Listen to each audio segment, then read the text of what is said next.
Big recruits are coming to the Big Ten. Nebraska just hours ago picked up Malachi Coleman. This is a four-star player, the #1 kid in the state of Nebraska, staying in Nebraska. He's a top 100 ranked player overall. Great pass rusher in high school, great wide receiver in high school as well. He had been committed to Nebraska, but when Matt Rhule was hired, he decommitted. Had some serious discussions in Boulder with Deion Sanders, but decided today to go back to Nebraska. And with that, we are thrilled to welcome you to the annual tradition that is winter solstice. Well, that's at least what these guys refer to as the darkest day of the year for them. Not because of the weather, because they have to spend 3 hours with me. Isn't that right, guys? Alan True, Jerry DiNardo, and Howard Griffin here along the way. We've been doing this. How many years has it been now, Howard? It's been a long time. But, Mike, let me throw this out at you, right? You brought up Colorado. Yes, I know they're not in the Big Ten, but you said Deion Sanders. Yeah. So that's the type of impact that he's going to have recruiting, right? We don't say Colorado. First thing out of your mouth was Deion Sanders. Right. Interesting, but he's going to Nebraska, so we worked that out. That's right. But anyways, we got big stuff today. Kind of remind everybody how important this day is and why it matters to everyone. Well, it's the lifeblood of college football. This is the day where you set your roster, you get talent. There's been guys over the years, the many years that you say that we've talked about, who go on to play for Big Ten titles and play in the NFL and help teams win a lot of games. So I think it gives everybody excitement and hope on this day. It's also an indication that there's another shift in college football, right? I mean, there was a time when scholarships were unlimited, then 105 and down to 85. And the sport has always adjusted to these seismic changes that everybody said, oh, it's going to be the end of the game. We're in transition in college football, especially as it relates to this day. And this day may go away. I mean, there may not be a signing day the way this thing is evolving. You know, it is. It's interesting when you talk about teams that are trying to take that next step. They're going into the transfer portal, and the way they're doing that, we're seeing less guys or smaller classes with some of the programs because they're taking those scholarships and allocating them to guys that are in the transfer portal. So people are starting to build their programs a lot differently as you talk about the shift happening in college athletics right now. A couple things to remind you of before we get into the weeds on this stuff. There are 2 signing days. There's going to be one again in February. Now there's this early one. 95% of the kids basically come on this early one, but there will be some shifting. Also, it's a 72-hour window today on the signing day. So the numbers that you're going to see, they actually might be different at the end of the show. A class might be 5th in the nation and end up 7th in the nation by the time the day is done, and that might change in 2 days as well because these numbers will continue to shift. But a vast majority of the players that you'll need to know will be said today. And one more thing, keep in mind, Katron Allen, Nicholas Singleton, Abdul Carter, like that's just one school I'm pointing out. There are guys we are talking about now that will be on the field making an impact next fall, and we're seeing that more and more as players are played more as freshmen as the seasons go by. So what are the main storylines in the Big Ten on this football signing day? Well, the top team in the league is Ohio State, as it just about always is. Buckeyes have been perfect under Ryan Day. Every year he's had a full recruiting cycle. They've had the top class in the league 4 straight years now for Day. A familiar team sits just behind them. It's Penn State. James Franklin continues his excellent history of recruiting, building on last year's best class ever for Penn State. This makes it 4 of the last 6 signing days that Franklin has had one of the 2 best classes in the league. A storyline that might perplex you a bit is Michigan. While good, their class will be around the lower-ranked groups Jim Harbaugh's brought into Ann Arbor. Coming off back-to-back playoff appearances, you might expect it to be higher, but they're doing excellent in the transfer portal. An unfortunate turn of events for Iowa. They just lost their top recruit, who was a biggie. 5-star offensive lineman Caden Proctor announced he will not go to Iowa, Bama instead. He was the highest-ranked commit to go to Iowa in the modern internet era. Worth keeping an eye on the fact that 3 teams, all in the West Division, have had head coaching changes. Purdue, Wisconsin, Nebraska. As you'd expect, all 3 classes are lower ranked than where they usually are. Normal for any head coach who's brand new to the job. As for a coach who is not new at all, Pat Fitzgerald in Evanston, he's hanging on to his class. Despite only 1 win on the field this year, only 3 wins last year, he had a top 30 ranked group just 2 weeks ago. A couple decommitments, that ranking has dropped a little bit over the past few weeks, but still pretty darn good over there in Evanston. Here's the big picture look at the conference right now. Ohio State is in the top 5 nationally. Penn State, Michigan, and Michigan State in the top 25. Also notice Nebraska. They've been rising recently as well. We're going to talk about all of these teams coming up in just a little bit. Let's start off with this, though. Big picture, Howard, give me the most intriguing storyline you see on this 2023 Day 1 signing day. Really, to me, it's the use of NIL and what's going on in that arena. We're seeing players that are flipping from school to school, and it comes down to really it's about dollars when you start to get into some of these situations. And this is something that we knew could happen and we knew would happen, but it's getting to the point now where I think it's kind of out of control. And I think we had opportunities where we could have put some parameters in place to try to keep this under control. But I think the horse has left the barn, and I don't know any way that we're going to stop it. Yeah, I think one of the things that we could do to make this better, I think we're all in favor of this. I mean, first of all, it was the adults, the leadership of college football that said this was okay to pay a player. So for someone that gets annoyed with a player about transferring or making $100,000, there's no reason to get mad at the player. They're just doing what you've given them an opportunity to do. But one way, Howard, maybe to make this better is as long as it's legal to give someone money, why can't it be public? I mean, what is wrong with it? You signed a letter of intent, you signed a scholarship, and on the scholarship it says room, books, board, tuition, cost of attendance. Everybody knows the value of that. If someone legally offers someone $100,000 to do a car commercial, why isn't it public? I think that would be better for the integrity of the sport, and it would make the sport better. Well, I think a lot of the time, too, the kids, the deals aren't finalized. The amounts maybe aren't finalized. There's a lot of things that are up in the air. And so I think that would help everybody involved if you knew ahead of time that amount was locked in. I think there's a lot of things that get talked about that maybe are just verbal agreements at that point. It's funny, too, I feel like the NIL thing, because I think the way it was set up, we were like, well, listen, if C.J. Stroud, who's proven himself at the college level, is going to get a car dealership and is going to give him $100,000, everyone's like, hey, why not? It seems to make sense. But now what's happening is across the country, Jerry, there are guys who are getting money to go to a school before they've done anything in college. Right. So that's the way it's set up, right? There are no parameters. There are no rules. So until the adults in the organization say that you have to be transparent about what you're offering someone. If it's being offered and it's not illegal or against the rules, then why shouldn't it be public? Now, the issue has become it's really not supposed to be used to induce someone to come to your school. Right. But if that's happening, why don't we just put it out on the table and let it happen in front of everybody? And I think the other side of it, too, it is a small percentage of the young people that are going to be signing these scholarships that we're talking about here. There's a small percentage, although there are NIL deals that everybody is having an opportunity to participate. But I think the ones that people are hearing about, the ones that universities and fan bases are getting upset about, are the big deals, the schools that are coming in late and offering all kinds of money up front. Again, I'm not against the free market, because that's the way it's set up right now. But this is truly free agency right now. But one of the things that hasn't changed is one school accusing another school of using inducements. That's been around forever. It used to be illegal inducements.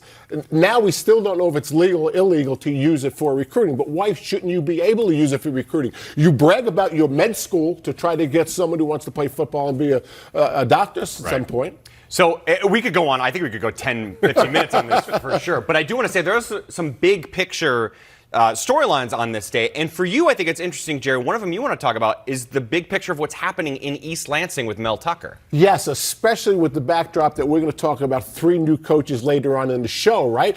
So Mel Tucker takes off for Mark D'Antonio. Mark D'Antonio wanted to recruit in a 300-mile radius, maybe 600. I might not be exactly right on that. He was perfectly fine with recruiting 3 stars that came to his camp, that came to his games. He got to know them, and he developed them. He went to the college football playoffs, so it obviously worked for Mark D'Antonio. Mel comes in, and he has a big back room. He has what he calls a free agency room because he was in the NFL. He has a draft room, which is recruiting, and he has changed the face of the recruiting. His blueprint in East Lansing is much different. We're going to see 3 new coaches come into the league and put together their blueprint. But he has, as a result, 9 4-stars? Yeah. He's only signed 15 players, and he's ranked 4th or 5th in the conference. Mm-hmm. To see Mel develop this footprint or a blueprint, rather, the last 3 years, to me, has been very interesting. It's what a new coach has to do. And it's really his background, right? You talk about being in Alabama with Nick Saban. You talk about going to Georgia with Kirby Smart. those two places have huge back rooms, and they do outstanding jobs recruiting. So it's no surprise that Mel is doing what he's doing now in East Lansing. Took some time, but now he's gotten to the point where he's got this thing rolling.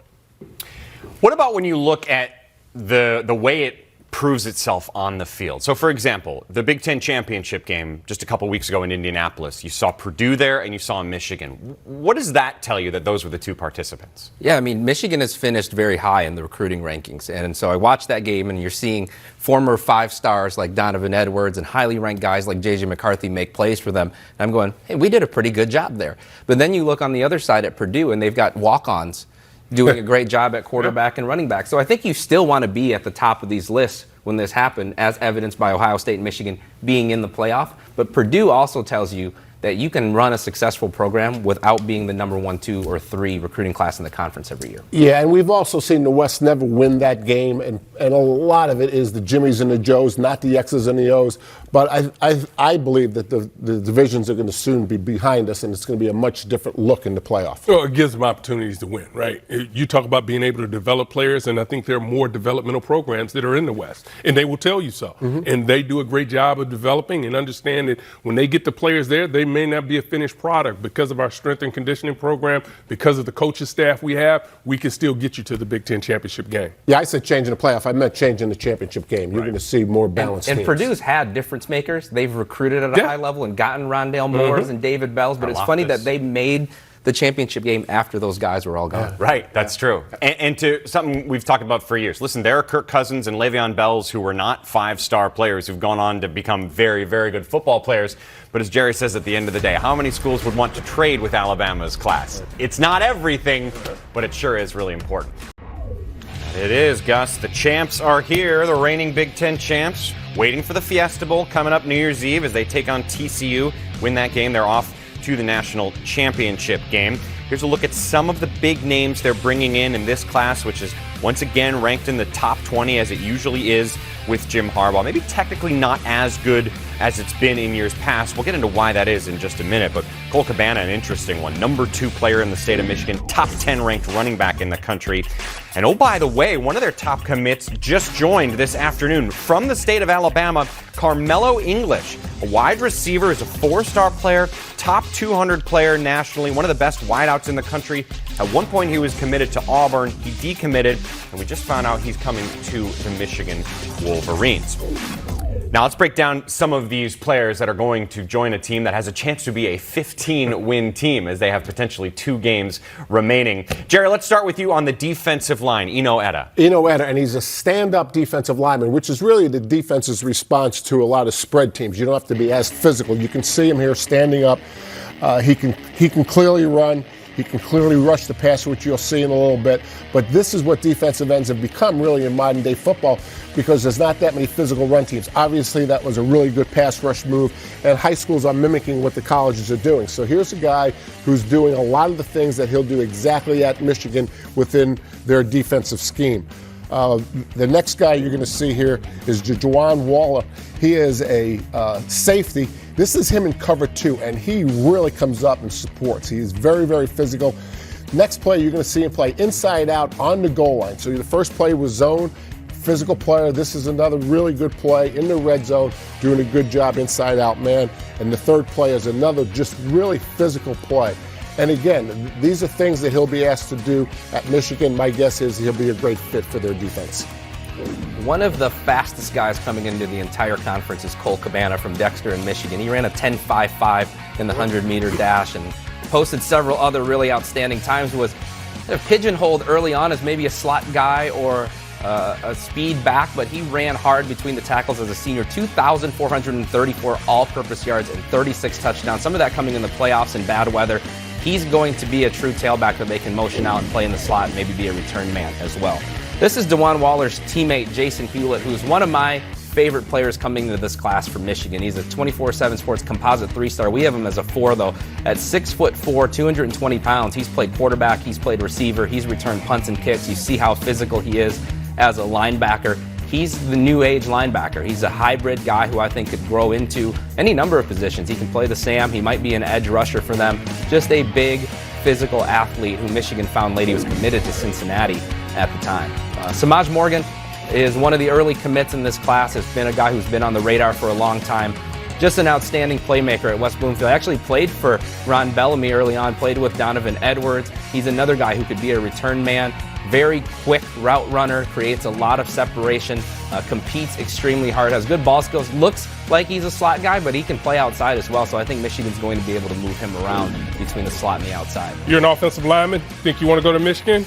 Yeah, you can learn something there. And here he's one of those guys that I think is going to have an excellent opportunity at 6'3", 300 pounds. He's playing outside right now, but this is a player who I think can also be able to bump inside. Shows you he can be physical and athletic at the point of attack, which is big for them. I mean, that's what you want. You want these athletic guys that can move their feet, aren't going to be waist benders, and show a little nastiness at the end. Now, Link's another guy, 6'6". This guy really has filled out, and I think when he gets into really the strength and conditioning program, he's going to continue to develop. Like most offensive linemen, they play high at times, but I think this guy has a skill set that's really going to allow him to stay outside. You see him doing a great job of really moving his feet, getting outside, and catching up with the defensive player and making plays.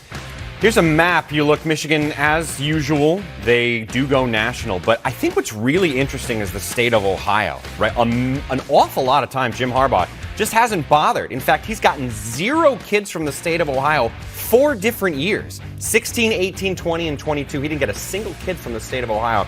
He got 4 kids from there this year. That's the most they've had since 2017. Now, we mentioned the class is a good class. It's a top 20 class, but 4 of the first 7 classes Jim Harbaugh has had have been ranked in the top 10 nationally. This one is not a top 10 class. And you think, well, that seems a little perplexing because they were in the playoff this year. They were in the playoff last year. But the thing is, it's a little bit misleading, and this is where sort of the numbers become a little tricky in this newer world because of the transfer portal. This class is actually going to be a lot better than 17. Alan, they're considered the best class nationally when it comes to the transfer portal. Yeah, I think you have to take this into account now. When you look at just the tight end position, Luke Schoonmaker and Eric All, they lose those 2 guys. Michigan explored the idea of taking a 3rd tight end. They already had 2 high school kids committed. So instead of taking a 3rd high school tight end, you can go get A.J. Barner, who brings you experience. He brings you experience in the Big Ten. He brings you a guy who can come in immediately rather than take a high school kid who may not be ready to compete. So you can add immediate depth, and that doesn't show up when you look at the high school recruiting rankings, the fact that they allocated one of those scholarships to a transfer tight end, and that applies to all those positions we just saw. The most interesting name on that list to me is Jack Tuttle, right? He's clearly leaving Indiana to go and be J.J. McCarthy's backup. And when you talk about the transfer portal and you talk about, you know, what's college football coming to? What it's coming to is giving more people more opportunities. The Heisman Trophy winner this year wouldn't have won the Heisman Trophy if it wasn't for the transfer portal. This is a guy, right, Jack Tuttle, that's going from one great university to another great university. He's going to be a backup. And there's a lot to this portal other than just the best players going from one place to the other. This is a play on depth, and it's very good for Tuttle, and it's very good for Michigan. Well, I think you start talking about depth, right? You talk about having experienced players that have played in this conference that can also impart a lot of that wisdom. So when you bring some of these players in from the portal, you have a known commodity. You've seen what they've done against other collegiate athletes, and that's a bit more of a situation that you know exactly what you're going to be getting, and it allows some of your younger players that may not be ready to be able to sit and not necessarily force them onto the field. And this may be the way people start building their depth at quarterback. I mean, think about it. You don't have too many programs that have 2 5-stars at quarterback because they're only going to play one of them at a time. Right. And so as that competition works its way out, you might have to bring someone else in that wants to play every down, but maybe hasn't played every down where they were leaving, and now this is a better place for them to be, honestly, a backup. And Tuttle won't be the headline of those transfers, by the way. The offensive linemen they're bringing in, those are the guys you're talking about, the rich getting richer. They're getting an Arizona State guy who started 29 games. They're getting 2 Stanford offensive linemen who started each the last 2 seasons. And oh, by the way, Michigan won the Joe Moore Award 2 years in a row. First time ever. For having the best killing offensive line in all of college football. And Ernest Hausman, who we were talking about on this show last year. That's right. He was a freshman for Nebraska who ended up getting 7 starts this year on defense. He's heading to Ann Arbor as well. 8 days from now, it's Minnesota and Syracuse in the Pinstripe Bowl. Before then, PJ Fleck giving us some of his time to talk about his incoming class. PJ, how would you describe the talent in the state of Minnesota this year? Because whether it's Jerome Williams or Greg Johnson, you picked off the very top talent from in-state this season. In my 6 years of being here, I think it's probably the best in-state talent that we've had. We were able to sign 8 of the top 12 players in the state of Minnesota, which has always been something that we wanted to focus on. But this has been our most successful year in year 6, and we're really proud of that and really proud of the student athletes that we're getting. You've obviously had great success at Minnesota running the ball, and you're bringing in a couple running backs. Darius Taylor, Marquise Williams. What gets you excited about them? I think they're really special prospects when you look at Marquise and what he was able to do to win a state championship. And, he's in first down, second down, third down back. He's not the biggest guy, but, we're kind of known for not having the biggest guys, but having guys that are incredibly productive and play at an incredibly high level. And then Darius Taylor, here's a young man that I think everybody in the Big Ten wanted. And when you talk about a productive running back, this guy had 463 yards rushing in one game. This guy is not only just a great person, but a great running back. He's really great out of the backfield in the way that he can catch passes as well. And he's ultra competitive. So we're really excited about getting Darius Taylor here. That was one of the hard ones to bring in, and that was one of our big fish, and we're excited about him. And when you lose Mohamed Ibrahim, you're going to need some young guys to possibly come in and play, and Darius and Marquise give us the ability to hopefully have some guys that can help us as freshmen. The signing day is still mostly about the high school kids, but as the transfer portal has become so important, it's also become about the portal. How much do you plan to use the portal this year compared to years past? Well, I think that, the portal for us, it's used as a gap filler. You're not perfect in recruiting. You got some guys leaving early. You got guys possibly leaving your program early and getting into the portal. So I think it's a good filler for us, especially not only just getting guys on the field, but for depth as well. We're probably always going to take between 6 to 8 a year, but we're a high school developmental program for sure. A lot of the transfers that we do look at, sometimes you don't have a choice where they are a one-year transfer, but we'd prefer multi-year transfers where we can still develop them in the program on and off the field. And we feel really good about where we're at. But we're a high school development program. We will continue to be that and take a lot of pride in doing that as well.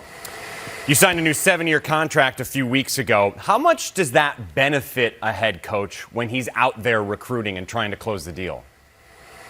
Well, I said when I first got here, I thought one thing that Minnesota, really needed was cultural sustainability. And whether that was me, whether that was another coach, we've had a lot of coaches in the last 20 years. And, Heather and I and our staff, we're truly committed to making Minnesota elite. And, we have an opportunity, back-to-back 9+ win seasons for the first time since 1900 through 1905. I think sometimes people forget that. And we're really happy to be here in the state of Minnesota. We're honored that Mark Coyle and President Joan Gable offered that to our staff and myself and really our culture and program as we continue to build Minnesota into a Big Ten champion. And we've been really close in the West a few years, really narrowly close. And we're closing the gap in in the way we look at it with all of our competitors as we go forward. But we're just really excited to be here in Minnesota. We appreciate the commitment from the administration, the state of Minnesota, the Board of Regents, and honored to be here. You just ended your 6th year with the Gophers. Give me something big picture that you've learned about recruiting to Minnesota in your time there. Well, I think everybody should say this because I think it's real with everybody that you talk to. It's not for everybody. I'm not for everybody. But you're not for everybody either. We're all not for everybody. I just say it an awful lot because we're looking for the right fit here at the University of Minnesota. Academically, athletically, socially, spiritually, really meaning serving and giving. You're making yourself about something else, something bigger than yourself. Do you want to be a part of something bigger than yourself? And if you are, Minnesota's going to be a great place for you, whether that's academics, athletics, social, spiritual. We're looking for the right connection and the right fit with all of our student athletes. So for us, that's the big picture, the complete person, the complete vision. We want people who love their life and have huge dreams for their life, and they're going to fit perfectly here at the University of Minnesota in our Row the Boat program. I might not be right for everybody, but I'm right for you, right, PJ? Oh, absolutely. We don't have the same hair, which I wish I did have, but we are definitely for each other. You got it, man. Good luck in the Pinstripe Bowl, PJ. Appreciate your time, man. Appreciate you. Row the Boat, Sky Mile, go Gophers. Thanks for having us on. Yeah, appropriate. We got to row the boat in there, right? Sure enough. Go for Football puts out this tweet. They're all in the boat and ready to row. A whole bunch of new faces coming to Minneapolis. Let's have our guys break down some of the guys that are coming to Minneapolis. And there's a good history of P.J. Fleck bringing in offensive linemen who've talented. Remember, Daniel Falele came in. That was a big get for them. He ended up developing into a pretty darn good player, I would say. Howard, they got another one you got your eye on here. Coach Williams, but I want to mention Coach Calhoun, who's that offensive line coach who's quietly under the radar when you talk about developing some of these players that are coming in. But Williams is one of those guys that I think is really going to have an opportunity to develop and be able to help this program out. He's the highest rated guy. You see him doing a really good job of pulling there, showing the athleticism, getting up to the second level, and really being able to sustain his blocks. And this is what you want to see your big guys doing at this level, being able to finish. And he's able to do that. See him staying low, continuing to work to get low, but his guy isn't going anywhere. And I can tell you what, when these guys get to that size, they just want to dominate the entire time. Yeah, Coach Fleck alluded to Darius Taylor being one of the guys they had to keep in the class. Michigan came at him with a scholarship offer during his senior year. Just outstanding. 2,450 yards and 36 touchdowns as a senior. Has some background as a receiver as well, so he can catch the ball out of the backfield. Straight ahead runner, very tough, also wrestled. I think he has a chance to possibly get in that room and give them some early minutes. And then Howard was talking about the offensive line development. Greg Johnson is a guy we elevated to a 4-star on 24/7 during his senior year. A very good athlete, 6'6", 309 pounds. We've seen him work out, and he's excellent side to side. You can see from his tape that he's a mauler. He can play outside, he can play inside. They had him up to camp, and he did a great job. But to me, this is one of the safest bets in this class to end up being a difference maker for them. And as we mentioned, Brian Callahan, P.J. Fleck, even going back to Western Michigan, has developed that position very well. It's interesting that in this time, a lot of these, in recruiting goes faster. You get a lot of these early offers. Garrison Monroe was an under-the-radar guy who had to come to Minnesota's camp and earn the offer, and he did that. Really, really good athlete. I think he has a chance to be one of the sleepers in this class who turns out. Plays some running back, has played some quarterback, done a lot of different things, but it was his cover skills at camp that got him that offer. Drew Viato, the quarterback. Now, you know, it's a certain type of quarterback from Minnesota, right? They're going to be a run-first team, but they're going to be a big-time play-action team. He can move. You've got to be able to run a little bit as a quarterback at Minnesota. But here you see him. He's very accurate. He does a lot of the things, again, that they're going to ask him to do. These guys fit into certain schemes when they're quarterbacks, obviously, and Drew does that. Donnell Hayes, watch this first one, does a really good job of tracking the ball, staying inbounds, and that is a heck of a play and a really good throw. This is a good, clean release, okay? So we first see him tracking the ball, there's a release. These are all routes, whether you're watching college football or high school football nowadays, these are the plays that your wide receivers are running. Everybody wants to be able to run a sweep with the wide receiver, reverse, whatever you want to call it, but that's a play that he's going to have to do while he's at Minnesota. You look at the Gopher map, and you heard the coach say when I asked him about the in-state talent, he said it was as good as they've had in his time there. Sure enough, 5 of the top 7 players from the state of Minnesota are staying in-state to be Gophers. We're going to build this program the right way, through hard work, through class, through integrity, and an unmatched competitive edge to go chase and win championships. We're going to build a team that's tough. We're going to build a team that's hardworking. We're going to compete at everything that we do. There's not a game that I expect to ever walk into where we don't expect to win. I'm going to get these guys to believe in what it is that we do, buy into the things that we do, the way that which we do them. And it's going to be because they see the trust, respect, and love that I have for them. I'm in the right place. I'm with the right group of guys, and I'm excited to go to work. That's right. There are 3 brand new head coaches in the Big Ten. Luke Fickell at Wisconsin, Matt Rhule at Nebraska, and Ryan Walters, Purdue. The last time the Big Ten had 3 coaching changes in the same year was 6 years ago when Allen, Fleck, and Brom came into the program. Well, let's bring in one of those new guys right now. Luke Fickell, the man who's in charge of the Badgers after a successful run as the head coach at Cincinnati. He's joining us here. Luke, some house cleaning off the bat. Just to start off, I have this quote from you. It says, I, Luke Fickell, mostly wanted to come to Wisconsin because I missed talking with the Big Ten Network guys. Is that a real quote, or? I think that was the very first thing I said. That was the final straw that kind of did it all for the entire family, that I just needed to get back in there and talk to you guys more than anything. Coach Zanardo in particular. Yeah, well, clearly your priorities are in order. Congratulations on the new job. It's great to talk to you again. It's been a while. Once you got hired, When did you reach out to the current crop of recruits for the Badger class, and what do you say to them?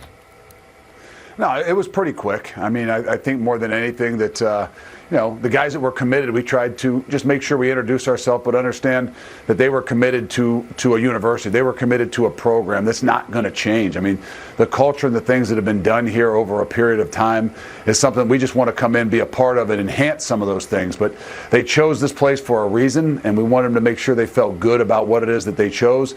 There might be a different face and a different name, and I promise you that we'll live up to what they expect, and we'll build a relationship that really is what it all is about. I was reading some of the recruits saying why they chose to stay, and a couple of them said the following phrase: Fickell's vision for the future is why it's basically what sold them to stay. So what is your vision for the future of Badger football? Well, I think that there's a lot of things to build upon. I think more than anything, I'm not one of those guys that comes in here, there's going to be things put across the wall. There's not going to be big statements made about this is what we're going to do. It's all about those objectives. It's about, hey, it starts with these relationships. It starts with increasing the expectations in all that we do. Not that they haven't had an expectation to win Big Ten championships and to play in the playoffs.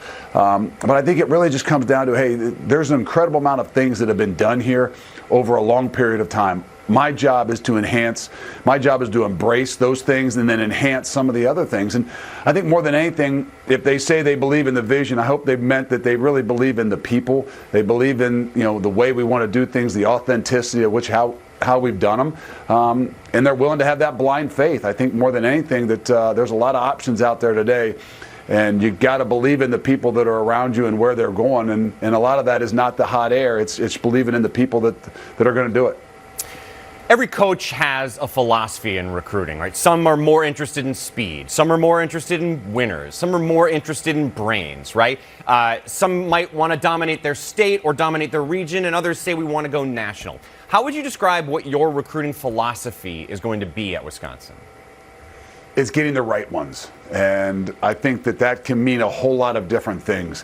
But the only way you can know if you're getting the right ones is to spend the time and to build a relationship. That's what's probably been the most difficult thing is, you're thrust into this with some guys you don't know that are already committed, and then you're trying to go out there to fill a class. And what we didn't want to do was make mistakes and not get the right one, so to speak. Not who 247 says is the best or Rival says who's the best. It's what we believe is the best for our program and our future. And there's a lot more to that than just the height, weight, and speed. So I think it takes a lot of time to get to know those guys, and I think that's why you see a few of those guys maybe that came over with us that we had recruited for the last couple years, and maybe we're going elsewhere, but we knew them, and then we obviously tried to keep as many as the guys that were already committed here because we knew that they believed in what the place had stood for, and they were, that things weren't going to change as much. So it's not like, hey, we're gonna do this, and this. It's really, hey, we got to make sure we build the relationships. We got to make sure we know what it is that we're getting, because what we're going to do, I'm not going to say is unique from anybody else, but there's going to be a standard and expectation on how you do anything is how you do everything. And if guys can't embrace and grasp that, then in the long run, it's not going to be the right place for them. Last one for you, Luke. Since you've been in the Big Ten, the whole concept of the transfer portal has come around and has changed college football. What will be your philosophy on using the portal at Wisconsin? It's the same philosophy as when it came out, to be honest with you. It's not where we want to build the program. The core and the crux of our program wants to be from high school guys. We've averaged in the last few years of taking 22, 23 high school kids. I know right now we've only got 12 in this class, but the idea is we want to bring in guys that are going to be here for 4 years, 5 years, grow, build, develop a lot of different things. We will use the portal in the ways that best suits the program, meaning if there's gaps that need to be filled, if there's space in between older guys and younger guys, if there's specific spots. But to think that you're going to build your team and keep and sustain and grow a program, taking guys that are only going to be there for 1 year or 2 years, I think you got a lot of crap shoots and a lot of mistakes will be made, and that's not the vision that I have. And I'm not saying that you might not have to use it a little bit here in the first year or so, but we want to get a balance to what we're doing and make sure we understand that this is about development. This is about retaining the high school guys and building it that way. Luke Fickell, head coach of the Wisconsin Badgers. What a great sentence that is to say. Thanks for your time. Congrats on the gig. We'll talk to you soon. I appreciate it. Thank you, guys. All right, let's look at some of those guys that Luke Fickell is bringing in. Multiple 4-star players. James Durant comes from Arizona. He's a top 500 ranked player, offensive lineman. You see Braden Moore. This is a guy who was also a wide receiver along with a defensive back in high school. His high school coach basically said he never came off the field his entire time. He's an example of a guy that committed after Luke Fickell came on board.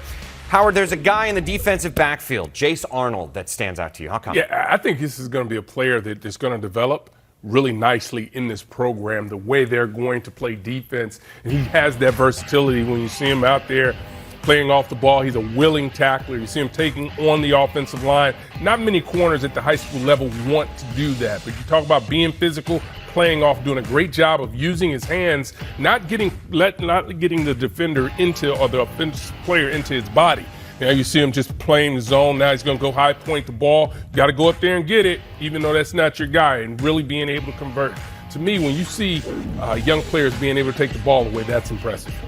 Nate White is another guy who was committed prior to Fickell getting there, but he's going to be happy to have him. He's the #1 prospect in the state of Wisconsin. Was an outstanding playmaker and ran track at Milwaukee King. You can see him here. A lot of Wildcat quarterback with him, but really outstanding in the open field, elusive. You think he can play a little bit of running back. He can play in the slot. He'll probably contribute in the return game, but a guy who can make a lot of things happen once the ball is in his hands.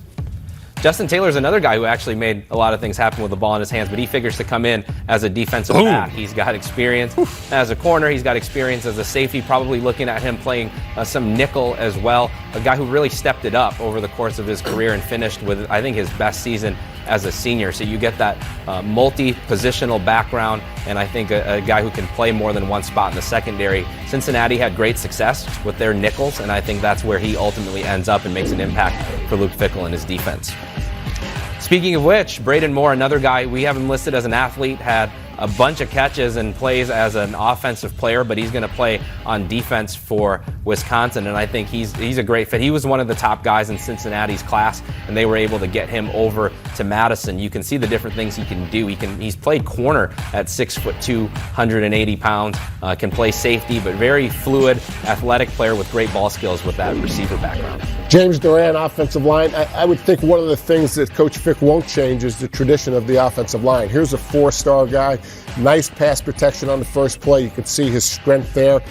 Right here, what you like about him is he stays on his feet when he's blocking the second-level defender, and it's really important. It's about technique, effort, and sustain at this position, and this is a play where he does all three of those things. So, again, my guess is the offensive line will continue to be built the way all the previous coaches at Wisconsin have built it.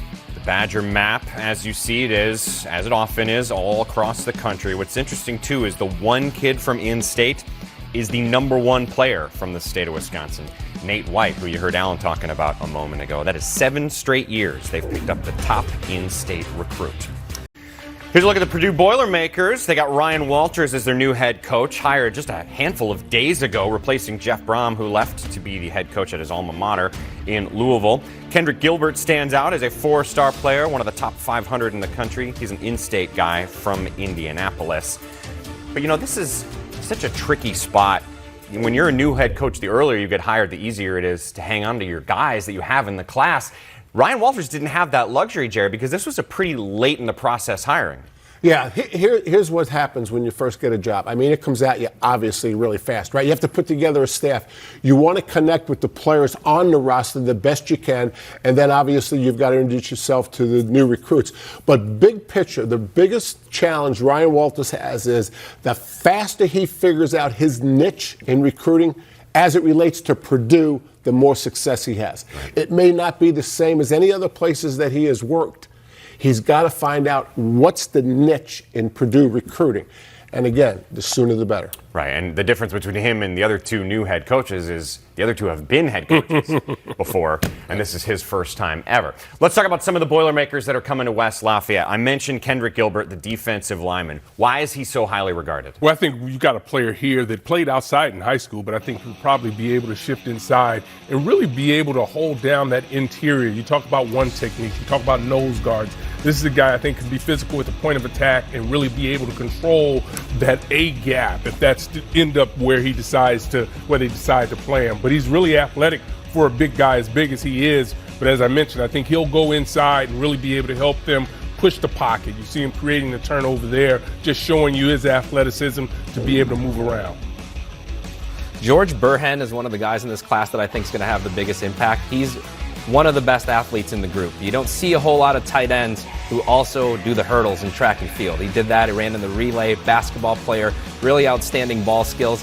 Only 205 pounds, but I think once he adds the weight, he's going to be able to split out like he does here. He can play in the slot, going to get big enough to play attached, but just a really, really outstanding athlete who's going to create a lot of mismatches for Boiler opponents. I really like the defensive class here. They got a couple of in-state safeties that are going to be good players for them. Winston Berglund comes from a really outstanding program at Carmel, has been one of their best players. Really smart, instinctive player who can play in the box, can also stand over a slot and cover there. Big hitter, physical player with really, really good ball skills. They held off some challenges from some schools outside the region as well. South Carolina had come in to recruit him, Boston College, a couple other schools in the conference like Northwestern and Minnesota as well. Ryan Brown, the quarterback in this class, is an interesting one. He's moved around a little bit, started out in Michigan, moved down to Florida, and had a really, really outstanding last couple of seasons in the Sunshine State. He was a state champion in the state of Florida, was the 8A Player of the Year, which is tough to do down there. I think he's a little bit undervalued, has the size at 6'4", 495 pounds, has mobility, has the arm. He's going to come in with some extra experience, coming in a little bit older than your average high school quarterback. Again, you look at their maps, this will not be a highly regarded class in terms of the ranking systems for multiple reasons. The numbers are not going to be very high as well, but that's to be expected in the first year of a new coach, especially one who's only been on the job for a handful of days. However, that being said, Ryan Walters did bring in someone that I think is worth talking about. That's an offensive lineman from in-state named Ethan Trent. And why is it worth talking about? Ethan is the younger brother of Tyler Trent, the Purdue super fan who captured the hearts of America 4 years ago as he was battling cancer. The student gate at Purdue to Ross-Ade Stadium is now called the Tyler Trent Gate, and Ethan Trent is now a student who will be playing on that field. What a wonderful thing to follow the next few years in West Lafayette. Singleton with running room, and then it turns on the Jets past the 50-yard line. Nicholas Singleton, touchdown, Penn State. It's a 100-yard kick return for Nicholas Singleton. Stuffed in the backfield, Abdul Carter. Another sack for Abdul Carter. Penn State fans, enjoy Carter on Saturdays for a couple more years because he's going to be playing on Sundays. Here's a look at the Penn State recruiting class. It is again impressive. For the fourth time in the last 6 years, Penn State has a top 2 class in the league. They're loaded up on offensive linemen. Unbelievable job in state. 5 of the top 10 guys in the state of Pennsylvania there. 6 of the top 10 from the state of Virginia are coming to Penn State. And we're going to break down these guys in just a little bit. But we showed you that video a second ago, and you think about Nick Singleton and Abdul Carter and Drew Aller and Katron Allen. They had so many guys that we were talking about last year, and usually you might have 1 or 2 guys that we talk about could make an impact as a true freshman. They had 4 guys who didn't make a little impact, Howard. They made a really big impact on the field right away. Yeah, and I think you're seeing a staff, and we've known that Coach Franklin could recruit, and his staff does an outstanding job of identifying the talent. But we haven't always seen it be able to have an immediate impact right away. There were some times that it maybe took a year, 2 years for them to get onto the field and really have a huge impact. But last year, we saw these players able to step up and really continue to play at a high level for the entire season. And when you look at a lot of the players that they're bringing in this year, they might have that same ability, and that's what's going to catapult them. Right? There's no question that this team can compete. I thought they were a lot better than they played, particularly against Michigan. This team is a team to keep an eye on because the talent level at Penn State has always been on the rise, but now they're having players that are immediately able to go out and contribute right away, which means they're going to gain valuable experience by the time they're sophomores and juniors. Whoa, this is going to be a tough team to look out for. A couple things that jump out at me of this class. First of all, Pennsylvania and Virginia historically, when Joe Paterno was coaching, has always been a place that Penn State's had great success recruiting. And I'm going to show you a couple offensive linemen that I think are as good as anyone in the country is going to sign. And for so many years, we'd go to Penn State, and this goes back to when Joe was there, when Bill O'Brien was there. Offensive line, we always wanted more, and they have gotten better. But I'm going to tell you, like I said, I'm going to show you where they are taking a giant step forward in the offensive line. And it's a good year to do that right after you have Drew Aller, right. Nick Singleton. You want to protect those guys a little bit, especially Drew Aller, and it's a good time to have one of the strongest offensive line hauls they've had since we've been doing this show. All right, well, let's stay on that theme then. Let's break down some of the video of these guys. Start off with Javen Williams, who's an in-state kid. He's their highest-ranked commit overall. Yeah, and again, I have seen very few offensive linemen forever this good, that runs this well, that has the entire package. I mean, he can do it all. He runs crazy good. He makes contact. I mean, this is an Oscar. I mean, this is an unbelievable video how good I think this guy is. I mean, look at this. Look at him run. I mean, you don't see guys that big running unless you go to the next one, and then you'll see him. Alex Birchmeyer, this is the same thing. Look at him. He's number 53. That should be a penalty. I just don't know what to call it. It's fair roughness as opposed to unfair roughness. I mean, again, these guys have skill. They can pass pro. They just are the finishing touches, as you said, Alan, with last year's skill class. Look at this. He's still blocking. Again, that should be called necessary roughness. Tony Rojas is, a defensive player, a linebacker that can really get after it and really, at the point of attack, be able to make plays. When you start talking about the athletes that they have on the defensive side, one thing they can all do is they can run. They can diagnose plays, and they can make plays in space. That's one of the things that really help them really take that next level for a defense. But on the other side, you start to talk about tight ends that can make plays. Raplia is one of those players that I think is going to continue to develop. And that's what they continue to do, right? You have tight ends at this place. They're able to be inline blockers, which they're always going to have to get better. You see them getting to the next level, doing a great job of finishing there. But that's what you want them to see. This is what they do really early in their careers, be able to make these types of plays, and that's significant. But as they continue to grow as blockers, what makes them so good. Elliott Washington was a one-time Alabama commit that after he decommitted, looked like it was going to be a hard battle for Penn State. Michigan State really wanted him. They were able to get him on an official visit and got a commitment. That's one of the best recruiting jobs in this class, in my opinion. Very, very good athlete, 10.69 in the 100-meter dash. Comes from a very athletic background. Dad was a basketball player at Alabama. I think he's a difference maker on the outside for Penn State. Then 1 year after Nick Singleton, they get London Montgomery, who isn't ranked as highly, but I think has a chance to be an impact guy. Had a really, really outstanding junior season, rushed for 2,356 yards and 36 touchdowns. Jeez. Suffered a knee injury before his senior season, so he didn't play at all as a senior, so I think people have forgotten how good he was as a junior. If he comes back all the way from that injury, this is one of the sleepers and the steals of this class in London Montgomery. He's going to have a pretty good offensive line to run behind, too, as Coach was talking about. Another sleeper in this class, Jackson Smolik, was another guy who he was hurt as a junior, so coming out of Iowa, didn't get a lot of recruiting attention, actually committed to Tulane for a period of time and then went out on the camp circuit, which he had to do because he didn't have a ton of tape at that point, and earned some offers, including Penn State. Very accurate, very consistent. I think this is the guy that if they hit on him being a little bit more of an under-the-radar guy, that really elevates this class. They got some talented dudes, including the #1 player from the state of Pennsylvania, the #1 player from the state of Virginia, the #1 player from the state of New York as well. Utterly loaded class. Again, #2 in the conference, top 15 in the country. Here's a look at Maryland, who's got players you're going to want to watch as well. There's a bunch of players here. I mentioned Mike Locksley. Always closes strong on signing day. He makes it interesting. Sure enough, he's done that again with some new hires. Also, you see new hires, I should say, new pickups. Rico Walker. Nowadays it is new hires. You're right. Dylan Good and a couple of edge rushers. And sure enough, we're joined now by the head coach of the Terps, Mike Locksley.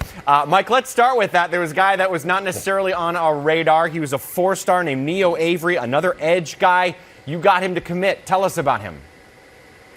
Yeah, Neo was one of those late gets for us that we just stayed consistent. James Thomas, our outside linebacker coach, did a really good job, a local product from Good Counsel High School, right, which is about 10 minutes here from campus, and, you know, missed some early games recovering from an ACL, but really finished the year up strong.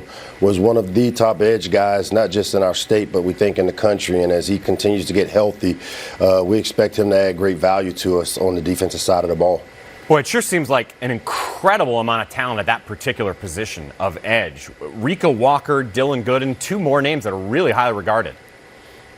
Yeah, for us, getting after the quarterback, finding ways to create negative plays was something that when you can do it with just a one-on-one battle and winning a one-on-one battle, it allows your defense to be just so much more versatile than having to add rushers. And so for us, one of the things I thought that we needed to upgrade and really get answered through recruiting was to find guys that could get after the quarterback. And all three of those guys have the ability. Rico has some versatility where we can start him maybe on the offensive side of the ball, but has definitely shown the propensity to be able to rush the quarterback. Okay, and that being said, I do want to talk about Dylan Gooden because he's a four-star, he's a Maryland kid, he's a top 300 player. That last name rings familiar to me. He's the son of Dwight Gooden. Are you kidding me? Yeah, comes from great pedigree in Doc Gooden, his mom Monique. They've done a great job in raising Dylan. Again, he was a teammate of Neo Avery's the last 3-4 years, and you know, one's a Sam, one's a Jack, which you know they play opposite ends, but they both bring a wealth of athleticism, twitch. The ability to create negative plays, which on the defensive side of the ball, it's really important that you can find ways to create turnovers. I mean, the baseball nerd in me is geeking out here, Mike. Does Dylan have a fastball? You know what? I do know he grew up playing a little baseball, but right now he's tearing it up on the basketball court. He's a double-double every time he steps on the floor. I also love that Darryl Strawberry's kid played basketball for the Terps a few years back, so the 86 Mets are coming alive in Maryland. You know, when you started this, you told me the most challenging part for you as a recruiter at Maryland is getting over the fact that there hadn't been a ton of success on the field there. But now, look at what you've done. Back-to-back years with 7-win seasons, 2 straight bowls. How have you found that started to change things for you as you recruit? You know, what it does is it really kind of validates the picture that we've been drawing since we've got here. When you come in and you're a new staff, you paint a picture as to where you see the program going and how you envision the program to move forward. And what we've been able to do the last couple of years with back-to-back bowl games, the most wins we've had in the Big Ten Conference, all those types of things, is that we've kind of validated that what we've been selling is actually coming to fruition. And, you know, anyone who's watched our program the last couple of years sees the trajectory of our program and how it's definitely one that's moving up. And for us, I think it's really important to understand that we're still not there yet, and we're a few players away, a few plays away from being able to contend. And this class here, as we feel, we've got a really solid foundation laid. We feel like this class is the class that helps us start to compete for championships. Before I let you go, I want to ask you about the quarterback you're bringing in, Robert Long, but I understand I shouldn't call him Robert Long, should I? Well, you confused me a little bit. He's affectionately known as Champ, and Champ's out of St. Peter's Prep up there in New Jersey. A guy that has a very similar skill set to a guy that's playing quarterback for us now. He's a winner, comes from a great program up there in North Jersey. A guy that was one of the early commitments for us, and we were really excited to have him kind of as the leader, field general of this class that we're signing in 23. Coming up, you got a bowl game against NC State, Mike. Best of luck then. Thanks so much for your time. We appreciate it. Appreciate it, Mike. Mike Locksley. Champ, Doc Gooden. It's always fun when we get to bring in Locks. Let's talk about some of those guys. I think it's interesting, Howard, the top 3 guys, edge, and the guy that grabs your attention is also on the defensive side of things. Yeah, when you look at it, I think they signed 11 guys on the defensive side, so that's really significant. But when you have on the back end, and Thomas, to me, what he allows you to do is go up and make plays. And you talk about being able to create turnovers. When I start to look at corners, for me, if you're a two-way player and you're playing corner, that's really a good thing, to be able to go up and be able to anticipate the ball, be able to fight the 50-50 balls. And you got to be a willing tackler. You got to want to come up and want to finish. And he's one of those types of players at 6 foot 180. It's going to give you that opportunity. You see the versatility here on this play. This is what you need to be able to do as a secondary player at the collegiate level. Be able to take the ball away and make plays. Yeah, I talked earlier about a Penn State commit being a little bit under the radar because he got hurt as a senior. Same thing with Nolan Ray going to Maryland. Really, really great junior season. Track guy, runs physical between the tackles, but got hurt as a senior, so didn't get to fully show what he could do. This was a good win for Maryland, though. They got him on an official visit in the spring, beat several schools within the conference. He was also being recruited by Stanford and some schools out east. Comes from a really great program at Brother Rice, and I think he's going to be a difference maker, even though he just missed this past season. We've talked a lot about the edge guys in this class. Dylan Fontes is a guy who I think that they could maybe eventually kick inside. Here he's up to close to 260 pounds now at 6'5", so he has experience on the edge, can play standing up, but he has a lot of frame there to still put on some weight, so they're going to be able to move him up and down the line of scrimmage, and I think he fits in really well with that outstanding edge rusher class. Maybe doesn't quite get the same attention as some of those guys that we talked about earlier. Then I think one of the intriguing things about this class, there's just a lot of big, long athletes that they'll figure out what to do with. Dylan Wade is one of those guys. He's played all over the field, has played running back, has played on defense. Sounds like tight end is one of the likely positions for him. He's played wide receiver. He's split out, but you got a kid who's 6'4", 240 pounds, who's played on both sides of the ball in a wealth of different positions. They're going to find the right place for him, but I think he eventually is a mismatch at tight end. To continue the defensive conversation and the edge conversation, DJ Samuels is another edge guy. Great arm under move there. You're going to see us change of direction on this next snap. He's really a good athlete. You know, the improvement in the Maryland defense last year was pretty significant, and for it to continue, you know, Samuels and the rest of the guys that are coming off the edge are going to be really important too. That last play was a real good example of his strength. Look at the recruiting map. It is all East Coast for the most part with the Terps. An awful lot from Maryland, 8 from in-state. And again, they might not be done. You never know. Well, here's a look at Kahlil Tate. He's a Chicago area kid, could play safety, could play wide receiver, pretty talented, ranked in the top 1,000 players in the entire country. Really a good all-around athlete, and the Iowa Hawkeyes saw him and said, you know what, we'd like you to play football in the Big Ten for us. He is joining us in studio right now. Kahlil, thanks so much for being here. Simply put, why Iowa? What'd you like? It's just home field, development there. I know I'll get developed well. Phil Parker's a great coach. He's sent a lot of guys to the league, and I'm hoping I can be the next. I guess that answers the question of what position he's going to be playing. You had that, right? That's right. So it's going to be safety? So they introduced me to the catch position, so it's kind of like a hybrid safety, like a safety / linebacker kind of. They'll move around like a strong safety. So in the box. Get down in the box, huh? Yeah, can do a little bit of everything. What's the plan on the offensive side going to allow you to do now that you're going to really focus on the defensive side of the ball? Just high pointing the ball skills, knowing when to turn around, and just knowing what a receiver's going to do next, because I used to play receiver or whatever, you know, just little things like that can give me tips on the receiver and his next move. What do you hope to do in your time in Iowa City as a player? I just hope to be the best version of myself. We have some former Jim Thorpe Award winners. That's one of my main goals, to go down there and win a Jim Thorpe Award. Just play my best type of ball. Just fulfill everything that I've been dreaming to do since I was a kid. Get to the league. What's getting a scholarship and having an opportunity to play college football at its highest level mean not only to you but to your family as well? It's a blessing. I really didn't know what a scholarship was coming to high school. So just being introduced to this all at one time is amazing. And knowing that my parents worked just as hard as I did, put me in the right places, give me rides, communication, all things like that nature. I know it means the world to me, it means the world to them, it means the world to all my friends. I get to put on for my city, you know, open up to turn the lights on for the city a little bit. So it's just a great feeling. You know, we talk a lot on our shows, and we've already talked in this show about the transfer portal and how that kind of changes things. Mm-hmm. I'm curious, how does someone who's still in high school think about the transfer portal? Does it come up with coaches? Does it come up when you're talking to fellow recruits at all? The transfer portal, to me, it's just like, I don't know, it's a way. You know, everybody got to find a way. Some schools tell you they're not big on transfer portal guys. Some schools are. You know, and I just think it's just the way football is. You know, transfer in high school is kind of the same thing. But I just feel like the best player is going to play. You know, football is competition regardless. So wherever you go, you're going to compete. That doesn't matter if it's guys, 5 years older than you, younger. It doesn't matter. You just got to go compete. The best player going to play. You mentioned Coach Parker. Give me a good Coach Parker story when he was recruiting you. A good Coach Parker story. Him telling me about his accolades, him being a 3 times Big Ten All-American, I believe it was.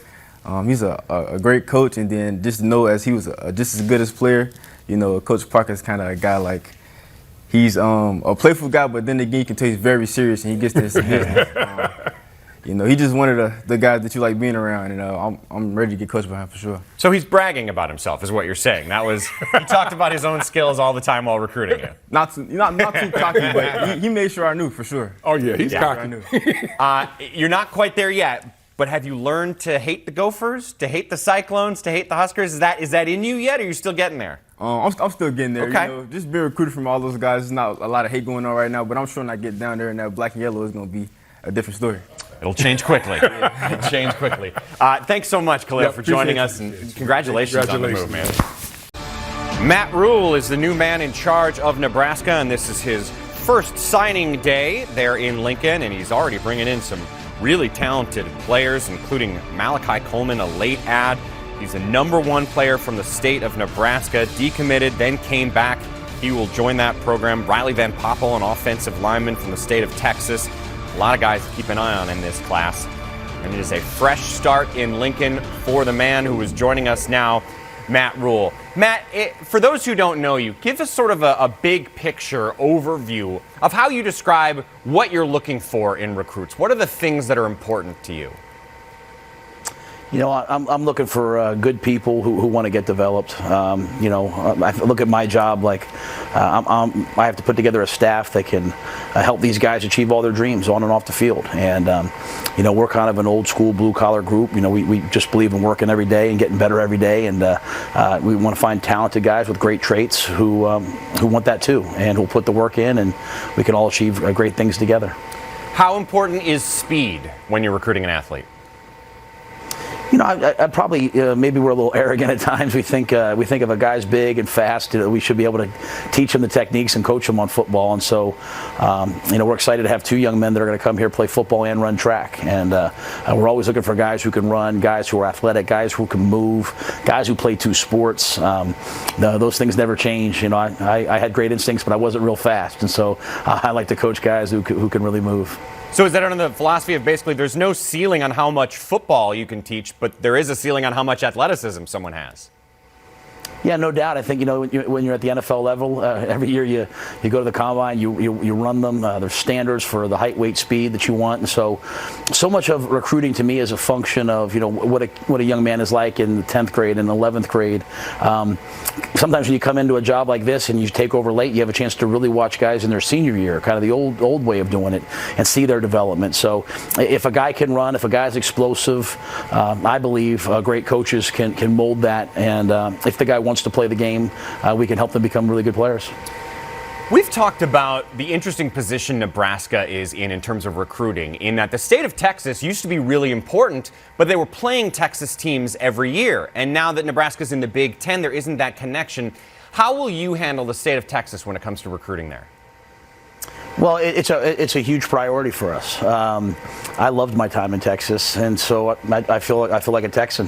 So we will go down there. We will try to recruit the best student athletes to want to come here. I think as you look at football moving forward and the prominent position the Big Ten will play, we're the closest team, the Big Ten team for those guys. And so I know that the state of Texas, those guys love football. They love to get coached and developed, and Nebraska's a great fit.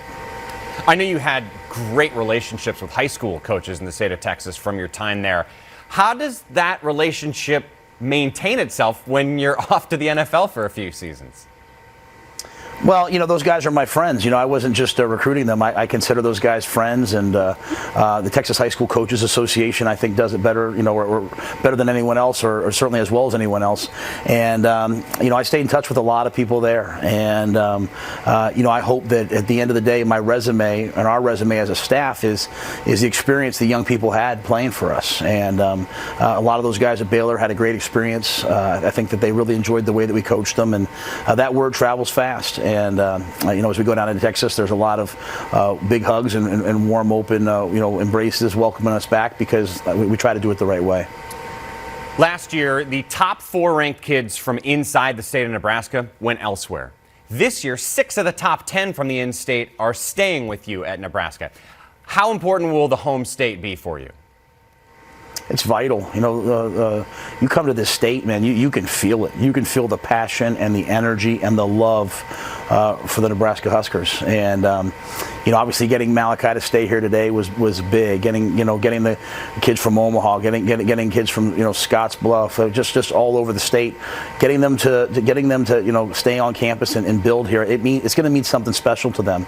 And, I want to send a message to all the future recruits, the kids that are in 5th grade, 6th grade, 7th grade, that starting at home is really, really important. The football here is really good. I evaluated a lot of prospects before I took the job to see, and I think there's going to be a strong pipeline that we can build here within the state to keep the best players home and win a lot of games. Looking forward to see what you can do. Matt Rhule, the new head coach of the Huskers. Thanks for your time. Congrats on this new class.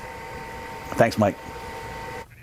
All right, back here in studio with Alan, Jerry, and Howard. And there are, we mentioned it's tough with his first-year coach to get some talent. There's some really talented guys right off the bat. We mentioned a little bit Malachi Coleman. That was a huge get. They had him, they lost him, they got him back. Well, Coach just talked about valuing guys that can run. How about somebody who's 6'5", over 200 pounds, and runs 10.49 in the 100-meter dash? And you see him here playing the edge. Some schools thought that's what he might be, but he's going to play wide receiver at Nebraska. Averaged 33 yards a catch as a junior, so he knows how to make big plays, and still somewhat raw. I think the ceiling here is tremendously high, but decommitted, took some other visits, went out to Colorado and took a late official visit there, comes back into this class. I mean, that is monumental for this first class, and you can see that they really value these types of athletes with the kids they went after, even after Malachi was in the class. Maverick Noonan is a legacy guy who's been committed in this class for a long time. Dad played defensive line and linebacker at Nebraska. This kid plays with an extremely high motor, explosive off the snap, makes a lot of plays in the backfield, had 9 sacks, 17 tackles for loss as a senior. Had a lot of schools recruiting him, stuck with Nebraska, but they did still have to battle for him, even though he had that legacy connection for them. Another in-state guy, just an unusually, I don't even want to say unusual, but a really good in-state year for them, and Nebraska took advantage of that talent. Brock Knutson, another guy, had some other offers from Iowa State, Kansas State, players like that. Coach talked about multi-sport guys. Well, he also wrestled and took part in track and field, so he gets athleticism in a 6'7", 270-pound frame. A lot of upside there with Brock Knutson. Riley Van Poppel, defensive lineman. Interesting thing about him is I think he can play inside and outside. You can see he's a 4-star there. I think the more I watch him, I think he might wind up inside, but to have that flexibility, especially with a building program, establishing depth on defense and in the defensive line especially, is always a challenge. So I think Riley comes to them at a perfect time. Here you see him on the outside. We've seen his strength in the inside. So a guy that can play inside, outside is, I think, always valuable when you recruit a defensive lineman. Barry Jackson, see him here in the slot position. Really turns his feet, turns his body to the receiver, and then finishes, right? Gets lined up, shows his number to the quarterback. This film shows you, he can run. There's no question about it. He's one of those guys you talk about wanting to have guys that run track and play multiple sports. He's that type of player, and a guy that I think can help them, particularly on the inside and also in special teams, give you a player that can be dynamic, can finish plays, take it to the house. That's what they need to continue to add playmakers to their roster. James, thanks for your time. Listen, I want to talk a lot about the kids, but there's not anyone in the Penn State family today that isn't mourning the loss of Franco Harris. So before we go into it, if you don't mind, I'd love you to tell a story to us about Franco Harris and your dealings with him. Yeah, so obviously, just terrible news that we got this morning with Franco's passing. And a couple, I guess, brief stories is, first of all, you meet Franco and the size of him. You're just like, wow, this guy played running back at Penn State, and obviously, and then stays in state and has an unbelievable career with the Steelers. Him and his wife were just unbelievable ambassadors, not just for Penn State, but really for football in general. Servant leader, was very involved, throughout the state of Pennsylvania and specifically at Penn State. it was just a total class act. Every time I was around him, I learned something, and just was a phenomenal human being, and a great example of someone from the Big Ten, and obviously specifically Penn State. So we send our thoughts and prayers to the family, but just an unbelievable human being. I was lucky enough to get to spend some time with him this fall, and you're right. There was something magical about him. There was a presence around him. You could feel it when you were talking with him. And something I loved, James, was how involved he was with this team. I mean, he was telling me, he was like, this Abdul Carter guy, he's for real. He was pointing out guys on the roster that he was impressed with. And that's where I want to go to start off our signing day discussion with you. You know, Carter, Singleton, Aller, Allen. You had so many guys last year, or this past year, as true freshmen that made a really big impact right away. That doesn't happen every year. Why did it happen this past year? I think a couple things. We had a few more guys that came in at mid-semester, which that helped. But we also had just some really mature guys that took the right approach. You know, Denai's an example like that. He didn't come in early and played a lot for us at defensive end. Abdul did not come early and played a bunch for us. You know, obviously at linebacker. They approached it the right way. And everybody says they want to play as true freshmen, but not all the time do they approach it in a way that's going to give them the best chance to get on the field. And by about the midpoint of the year, you know, those guys were not just, you know, playing for us, but playing really well at a high level. You know, I could talk to you about your domination in state, but we could talk about that every year. You did it again this year. I'm curious about the state of Virginia. The last few years, you didn't have any of the top 10 kids there. You got 6 of the top 10 kids from that state this year. Is that coincidental, or was there an added emphasis specifically in that area this season? Yeah, I'm not sure, Mike. You know, you're looking at the data there, but literally we've done a really good job historically, the way I understand it, out of Virginia for a long time. We've been fortunate to sign some of the best players out of the state of Virginia. You look at not only recently, but historically, whether it's Maryland or Virginia, you know, Penn State's had a long relationship with high school coaches and high school players from the state, and we were fortunate this year to do extremely well. Our numbers were bigger this year, but we've been fortunate to get really good players out of Virginia, you know, really over my 9 years here at Penn State. One of those guys is Tony Rojas, a linebacker, and anybody going to linebacker you at the linebacker position deserves discussion. What'd you like about him? Well, if you get a chance to watch him, it's not just his film on defense. He's a heck of a running back. And to me, when you can recruit guys that really have the ability to play either side of the ball at a Big Ten level, then you got special athletes. And this is a guy who's 6'2 plus, can really run, not only at the linebacker position, but again at running back, has impacted the game in so many different ways, and we're excited about what he's going to be able to do here at Penn State. Describe to me the depth of talent at the defensive back position, whether it's King Mack or Elliott Washington or Conrad Hussey. There's a lot of guys at that position that are very highly regarded. Yeah, you know, some of those guys I can't mention at this time. You mentioned somebody that I really can't talk about.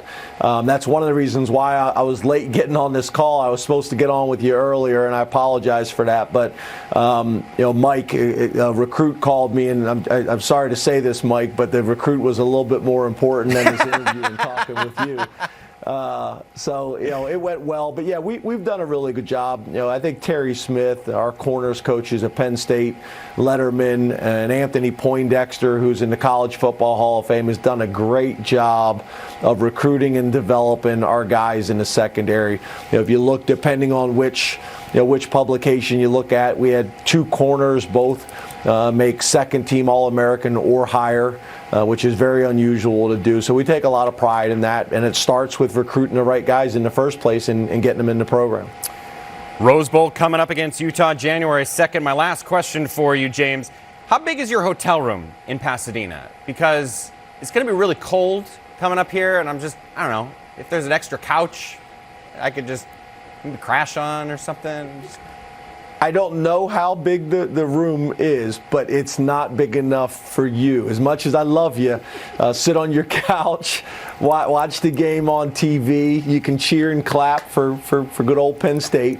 But if you told me beforehand, Mike, I would have planned for it. pull out, roll away bed, whatever they call those things. But yeah, you just didn't tell me early enough. Damn. Hey, well, sorry. Boy, sure sounds like a maybe to me. Yeah. Fake. No. Just to be clear, I don't want this to cut off. It's not a maybe. It's a no. It's a maybe plus. I'm sorry. I'm really sorry though. Cool. So I'll call you tomorrow, and we'll see if things change. Thank you, James. I think my numbers changed. I don't know if you got the new contact. The Michigan State Spartans are once again bringing a class that is flooded with top-tier players. We're talking the most four-star players they've had since back in 2016. By Job is an edge defender, really impressive. Jordan Hall, a linebacker.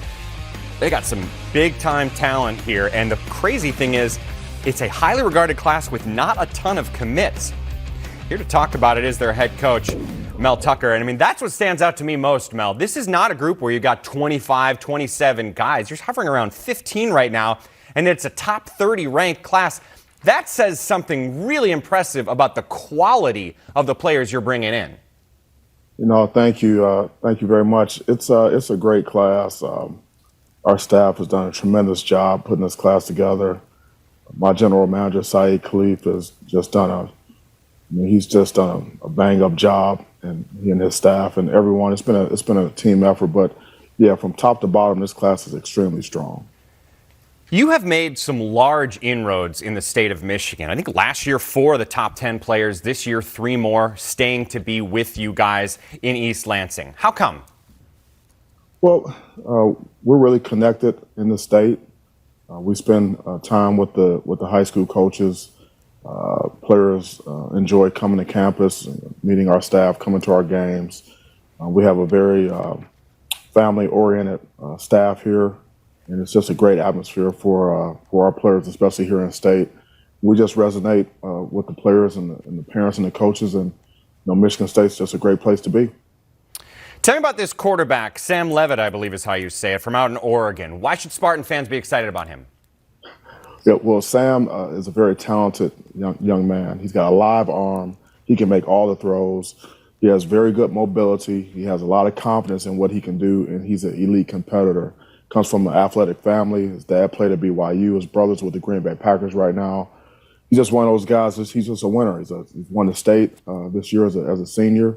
Number 1 player in the state of Oregon. What more can you say? He's a great addition to our team. What was the recruiting process like when it came to By Job, the edge defender from Oklahoma? Yeah, well, we identified him as one of the top pass rushers in the country. He has an elite first step. He's extremely athletic, just some freakish athletic ability, and we just needed to get him to campus. Once we got him to campus this past summer, he fell in love with the staff, in love with all of the players, and he just feels really confident in what we can do with him in terms of player development on and off the field. He's got a special story. He's a special young man. Can't wait to get him here. So what's that secret sauce, Mel? What is it that you can do when you get someone to campus that helps you close them so effectively? Well, Michigan State has a lot to sell. It's a great campus. It's a family atmosphere, and we're just very authentic and real with all of the recruits and their parents. I think that what really sells them is that when they get a chance to talk to our players that are here, the players can tell them it's not just a recruiting spiel. This is how it actually is every day. Very down to earth. We're very well connected with our players. We care about them on and off the field. We love them up, and we do everything we can for them. And so it's just a great place to be, great place to develop, great place to play Big Ten football. It's only been a few years you've been there in East Lansing now, but give me an example of something that has grown from you as a recruiter, somewhere you've changed in the recruiting aspect specifically. Yeah, well, I think it's really talking to the players, the student athletes, and the parents about life after football. My staff has tremendous, NFL experience, and we all want our players to go to the NFL, and so we want them to play as long as they can. But we do understand that at some point, everyone's going to have to hang the cleats up, and so we spend a significant amount of time talking to the prospects and their families about what we're going to do to help prepare them for for life beyond football and launched their career right here from East Lansing. And so I think that really resonates with people. It's extremely important to me. It's important to our staff. And ultimately, it really makes sense to the players. I think that's something that's extremely important. Well, it's working. Back-to-back top 25 classes for Mel Tucker. Mel, thanks for the time. Congrats on the great class. Yeah, thank you so much. Go Green. All right, back in studio. He talked a little bit with me about By Job.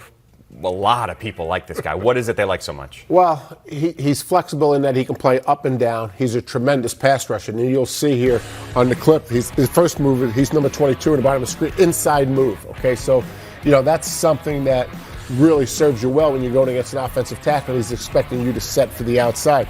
The second play, he's down, and yet he has great leverage. This is another play. Watch the strength here. He takes the offensive lineman and runs him right back to the quarterback. And again, the defenses are responding to the spread offense. And when you have a defender as flexible position-wise as By Job, it's tremendous. It's a tremendous advantage.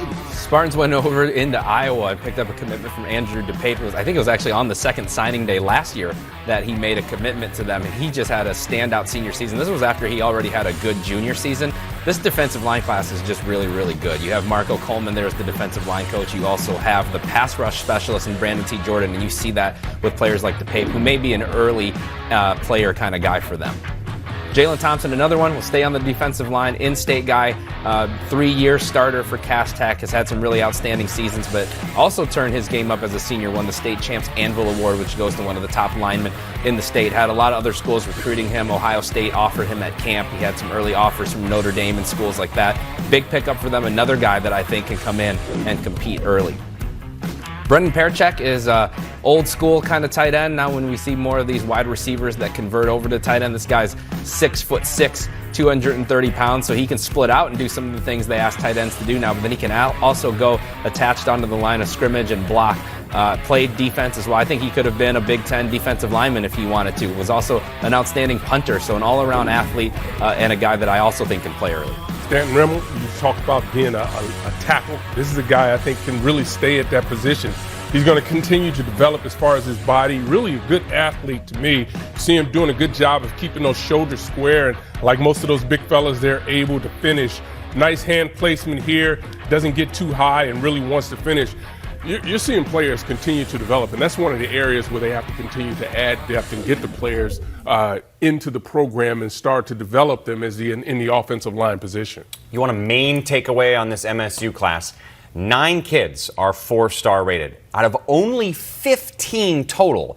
That's really rare for them. That's the same amount of 4-star kids they've had the last 4 years combined coming to East Lansing. And again, if you did just the average, if you just did the average player, they wouldn't have a top 25 class. It'd be a top 15 class. That's how good this is for MSU.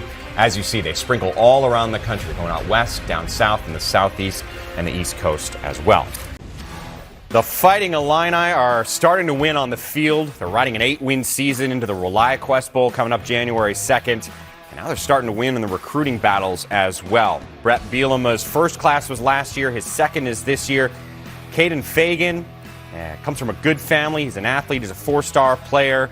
Just one of the many guys that they're bringing in. More top 1,000 ranked players since well before even Lovie Smith came in. The progress is being made by Bret Bielema, who's joining us. And first things first, Bret, why did we have children? All they do is give us colds. I have fallen victim to a 3-year-old hug and a kiss. But yeah, I've got a nice little congestion about right here. Signing day is always a lot of fun, but today with my current little head cold, it's made it a little bit more functional. Well, thank you for joining us anyways. Let's talk about this class. There's a lot of reasons you'll want to talk about them. You know, when you got the job, one of the first things you talked about with me, with other people, was the importance of in-state recruiting. It had been ignored for years by previous staffs. You focused on it. It feels to me like it's starting to show that progress that you were wanting to get. How has it changed over the last year and a half or so for you?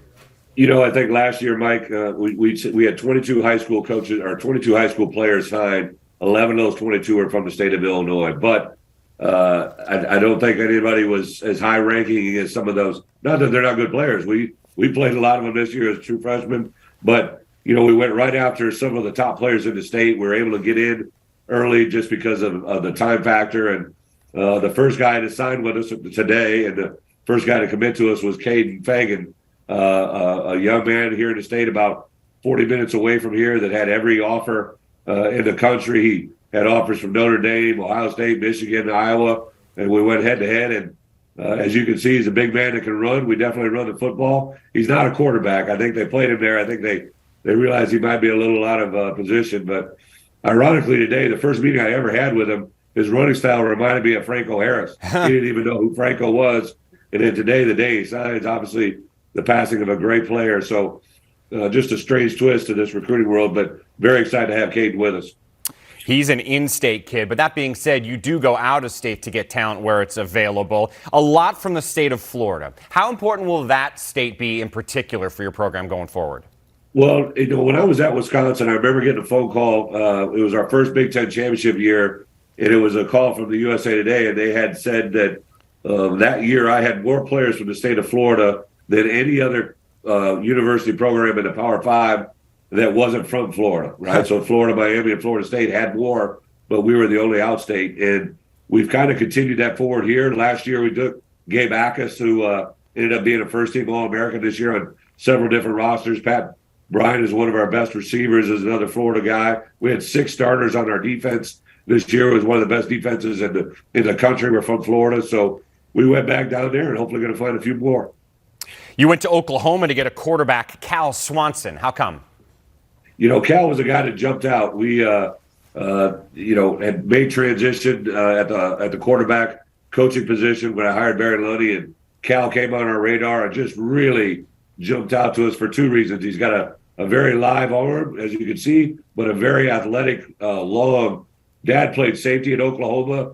Had a couple other uncles that played college football, and he's just a very dynamic. I think in this conference, the more you can put at the quarterback position that can throw the ball and also run. I don't need him to be my first-string running back, second-string running back, or even my third-string running back.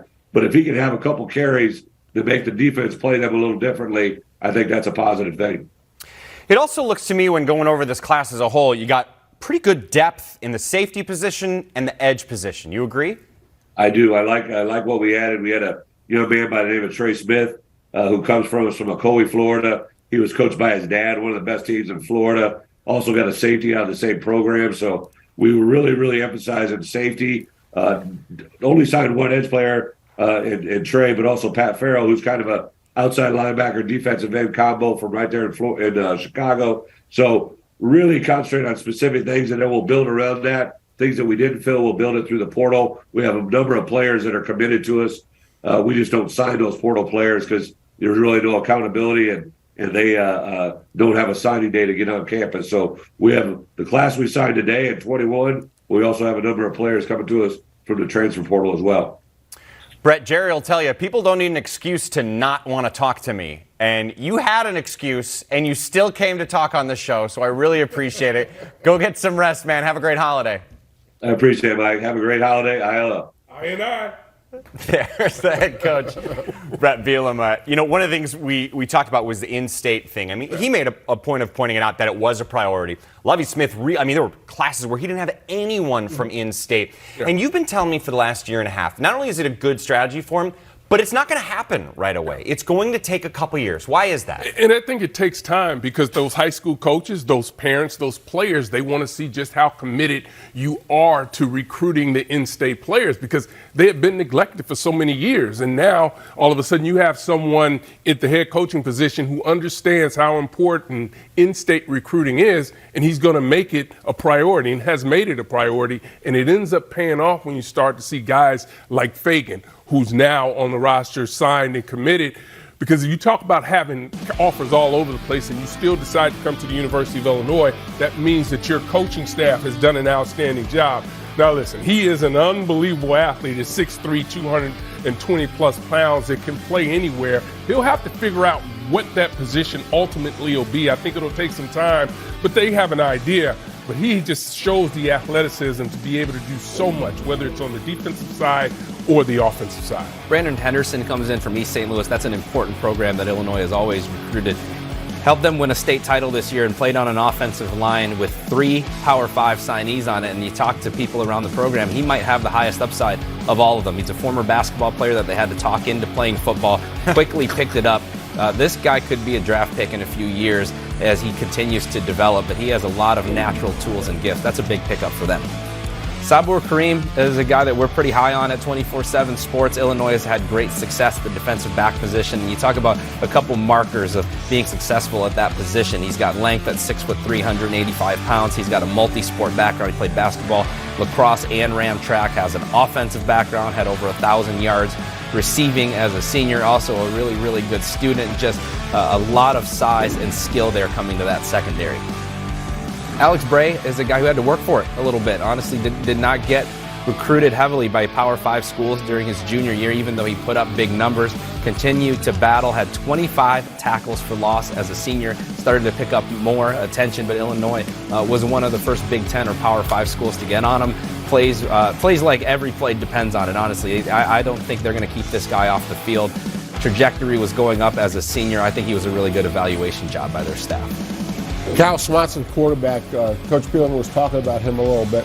He fits their offense perfect. You know, some of the things Barry Lundy, offensive coordinator, did were really impressive. This is the same play from a different angle. You can see the accuracy. But again, what Bret was saying is nowadays you've got to have a quarterback that can run to make the defense respect that, and it slows down the flow, especially of the backside linebacker. So this is a lot of what they look for in their quarterbacks, and Cal looks like a perfect fit. And again, not to beat a dead horse, but look at the number in that state. 7 from the state of Illinois, including the highest ranked in-state prospect they've had to stay there in 6 years. With that, we bring in Kirk Ferentz, finishing his 24th year in charge of the Hawkeyes. Kirk, put into words for me how important the transfer portal has been to you this current offseason. Well, certainly the landscape in college football has changed pretty dramatically the last 20 years. And this is, one more phase, whether you want to talk about the transfer portal, NIL, all those kinds of things. And, a year ago, it was brand new. And, you just take a look at it and see where it all goes, or the last couple of years, I should say. But, in a nutshell, our preference is still to, have most of our guys, the majority of our team, be homegrown, recruited, and develop in our program. But I think it'd be silly, not to look at any options. You're always trying to make your team better. And the big thing, I think, just like recruiting, try to locate players and prospects that you think are going to fit well with who you are and what you are. And if you go back the last couple of years, we've had running back Mekhi Sargent, Jack Heflin, defensive tackle, and Zach Van Valkenburg. All have different stories, but all are really good contributors and great additions to our program. So feel the same way about Kate and Eric. We're very excited they chose to come here, and think they'll be great fits and help our football team moving forward. Well, the Cade McNamara seems like a perfect example of why the portal is a great thing, right? He didn't do anything wrong. He's a defending Big Ten champion. He played in a playoff. He happened to get injured. Now he gets to go to your program. It seems like such a perfect fit. What was it like, those discussions, trying to get him to come to Iowa? Well, there's maybe some irony there. We had a quarterback leave here after our 14 season that went to Michigan, did very well in 15, I think. So maybe this is a payback. But to your point, yeah, just what you said, Eric, it's just the way things worked out. He was looking for a home. Quarterbacks, it's always been a unique position. There's only one seat typically, and we're just happy that he liked what we had. And, we had firsthand knowledge, obviously, a year ago, December, playing against him and seeing all the film up until then. We were very impressed with him, and obviously they've got a good quarterback there, and we feel like we've got a great one coming here. So we're really excited about Kate's choice, Mike. I want to ask you something a little bit off topic here. Leighton Jones is an offensive lineman. Ben Keeter is a linebacker. They're two different positions, two different sides of the ball. But they both have high school wrestling backgrounds. I'm curious how much you think about that when you're recruiting players. Yeah, that's one thing I learned when I came here in the 80s, being an assistant for 9 years and working with the offensive linemen. And as you might guess, offensive and defensive linemen, a high proportion of those guys wrestled during their high school careers here in the state, the Iowa guys. So it's always kind of been important to me, I guess, when we look, all of us, as we look at it. I've had 3 sons wrestle, actually, and it's just a great sport. And the transfer of, wrestling to football, especially for linemen, I think is really, it's a really valuable thing. And I think doing anything where you're competing and being part of something that is competitive like that, the balance, the leverage, all those kinds of things, a lot of carryover that way. And also learned being here in the 80s, just watching the wrestling program and Dan Gable, the way they recruited. And it's kind of fascinating. They didn't always take the guy as a 4-state champion. They might get a guy that won 1 or won 2, but was on the way up. And, it's something we've tried to model, at least in our recruiting philosophy, is find prospects that we think maybe we see something other people don't recognize or things that we think are important other people don't worry about. And, just try to project guys maybe. And I think that's just part of the area that, we've always tried to look at. Tell me about the quarterback, Marco Lanyez, you're bringing in from New Jersey. Yeah, Marco came to camp here a couple of years ago and liked him as a player, obviously, really liked him as a young man, and just a tremendous guy. He's had a very successful high school career at the Hunt School in New Jersey and had a chance to do a home visit there. And it's a little tougher to squeeze those in nowadays, but got one 2 Fridays ago. I think it was 3 Fridays ago. And his grandmother made a really delicious home-cooked meal. Got to meet his grandparents, mom, dad, and those are the things I think in recruiting that are really enjoyable. But we just feel like he's a really good prospect as a football player. More importantly, just a great young guy and has the leadership attributes and characteristics you hope to find with a quarterback. Last one for you. Alex Moda is an in-state kid who did just about everything. Track, basketball, quarterback, running back, wide receiver. Where's he going to play for you guys? He wants to play receiver, and that's good by us. Just a tremendous guy, and to your point, multi-talented athlete. And, he's a young guy when we met him. That's one thing, especially in state. You meet guys when they're 9th grade, 10th grade, and just a tremendous young player, tremendous young man. And it's been fun to watch his growth and maturity the past year and a half, 2 years. And that's another thing that's interesting about recruiting. It starts so early now. Guys in 9th, 10th grade, you're trying to make evaluations on them at that point. But, when you stay with them, you just watch that growth and development. That's fun. And then gives us something to look forward to because there's going to be plenty more growth and development here in the next 3-4 years. Kirk, thanks so much for your time. 10 days till the Music City Bowl. Go get him. Appreciate it. Thanks, guys. Here's a look at the class overall, some of the bigger names. It's no surprise that there are offensive linemen up at the top. That's something Iowa does every single year, brings in some really talented guys to help protect the quarterback. Jerry, give me an overall perspective on what kind of class this is for the Hawkeyes. Really good class, 2nd ranked in the West, which is higher than they have been in certain years, and 7th in the conference. And again, I'm pro portal, and I think when you look at Cade McNamara having an opportunity, Mike, as you laid out, he played in the college football playoffs a year ago. This guy knows what he's doing at quarterback, and they need a quarterback. And it's a perfect fit. Iowa's one of the places you go if you're a tight end, right? I mean, their history is getting the ball to tight end. So I think it's a tremendous year for him, really. I think one of the significant things here is the struggles that they had offensively. What this signals to me is that players have an opportunity when they go into the portal and sit down with those coaches and watch film and go over philosophies. To be able to get 2 players of the caliber that they got with the struggle that they had offensively, to me, speaks volumes of what they're doing from the mind of what the philosophy is of that offense, that these guys can fit in. Because on the surface, you immediately think about, why would you go there, right? That's what I don't think a lot of fans would say. But when players have an opportunity to sit down with the coaching staff, to me, they see that their skill set will fit in perfectly to what they're doing there in Iowa. I mentioned Ben Keeter to Kirk Ferentz about his wrestling. Here's the thing. He won the state title as a freshman and a sophomore and as a junior. And then he went overseas and won 2 championships there. So he doesn't just wrestle. He's a really good wrestler. He's going to wrestle at Iowa, but I think he's going to be an outstanding linebacker. They're one of the safest bets in this class, I think, to be an impact guy. Not only wrestled, played baseball, was on a state semifinal team. He ran on his school's distance medley relay team. Just an all-around athlete and a stat sheet filler. 98 tackles as a senior, 11.5 sacks. Also ran for a bunch of yards on offense. Kahlil Tate, we had in the studio earlier, comes from a rising program at Chicago Kenwood, a key 2-way player for them. You see a lot of what he can do defensively, where he can play nickel, he can play corner, he can play safety, but also had outstanding results for them as a wide receiver. And you see some of those ball skills there. I think he talked about them using him at a cash position, but he can provide depth at several spots. Kenneth Merriweather, he talked about another multi-positional guy, was a wide receiver and a tight end early in his career at Detroit King, transitioned over to defensive line, and that proved to be a smart decision for him as he became one of the top defensive linemen in the Midwest. And Iowa has had tremendous success going into Michigan and finding players, particularly on the defensive line, like Chauncey Golson and Cedric Lattimore. And those guys, 52 tackles as a senior, 18 of those for loss, and 12 sacks for a team that won a state title. Trevor Lau, 6'6", 285, offensive lineman. You see him getting up to the next level and being able to dominate. That's an important part of what you need to do. Listen, and we all know that there is, don't be that guy. We always know there's a little growing that needs to happen as these offensive linemen go to the next level. But he just has the skill set that you see on film that you can really get excited about. And you can see why this Iowa program was so excited about having him a part of their program. Here's a look at the recruiting map for Iowa. Good large chunk of it right around the state with 6 players in state, including 2 of the top 10 players from the state of Iowa. We told you earlier we had another in-studio guest with us. It's Carnell Tate, and he's not just any old football player.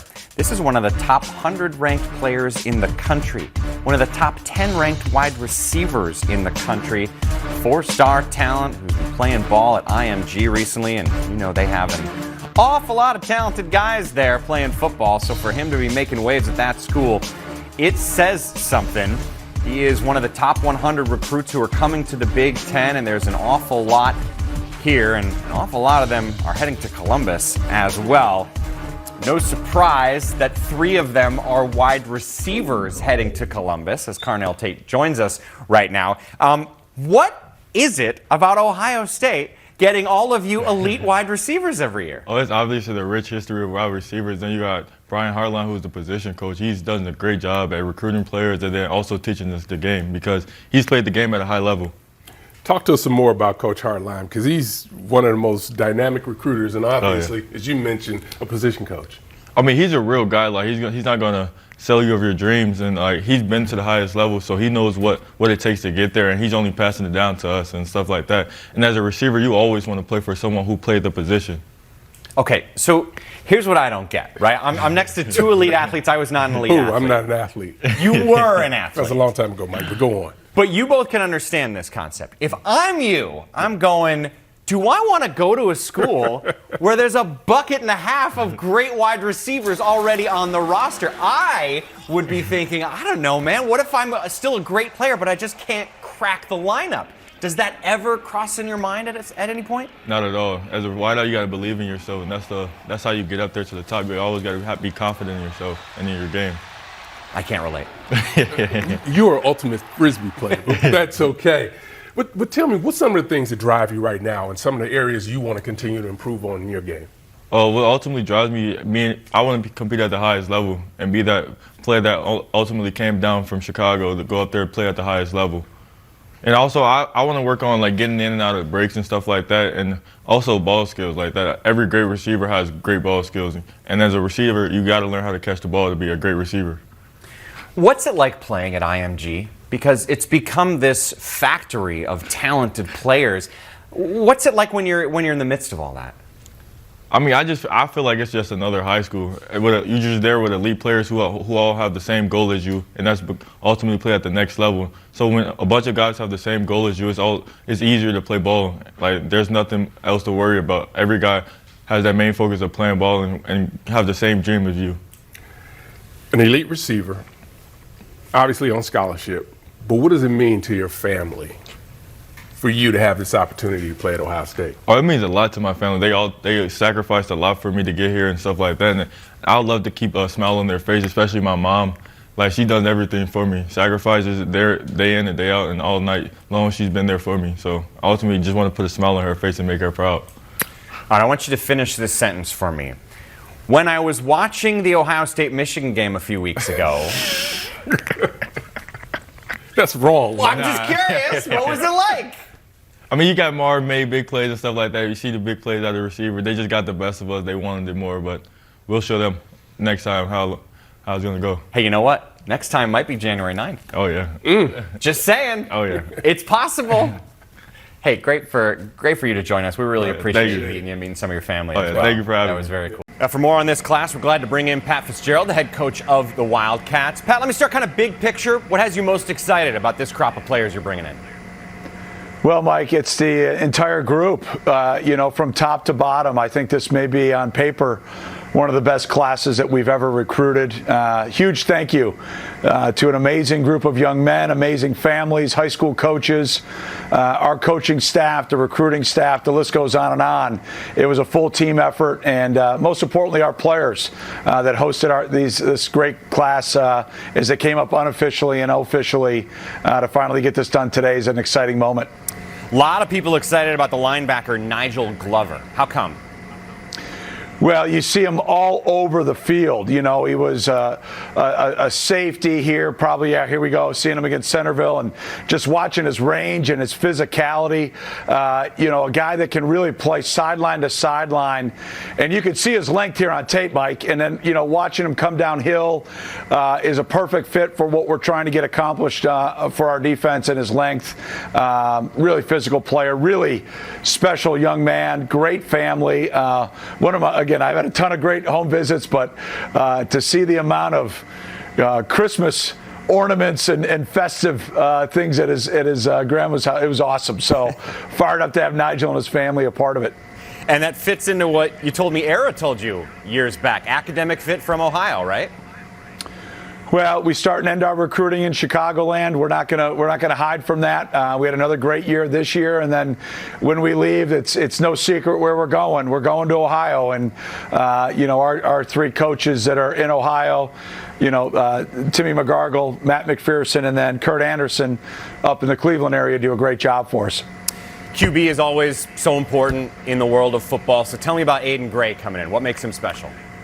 Well, again, going back to what I just alluded to, starting and ending our recruiting in Chicagoland, Aiden was a young man that we've known about for a long time. Great high school program at Naperville North. Sean Drendel, the head coach there, and I've known each other, it seems like forever. But look at the escapability, the ability to extend a play. And then, we had Aiden in our camp.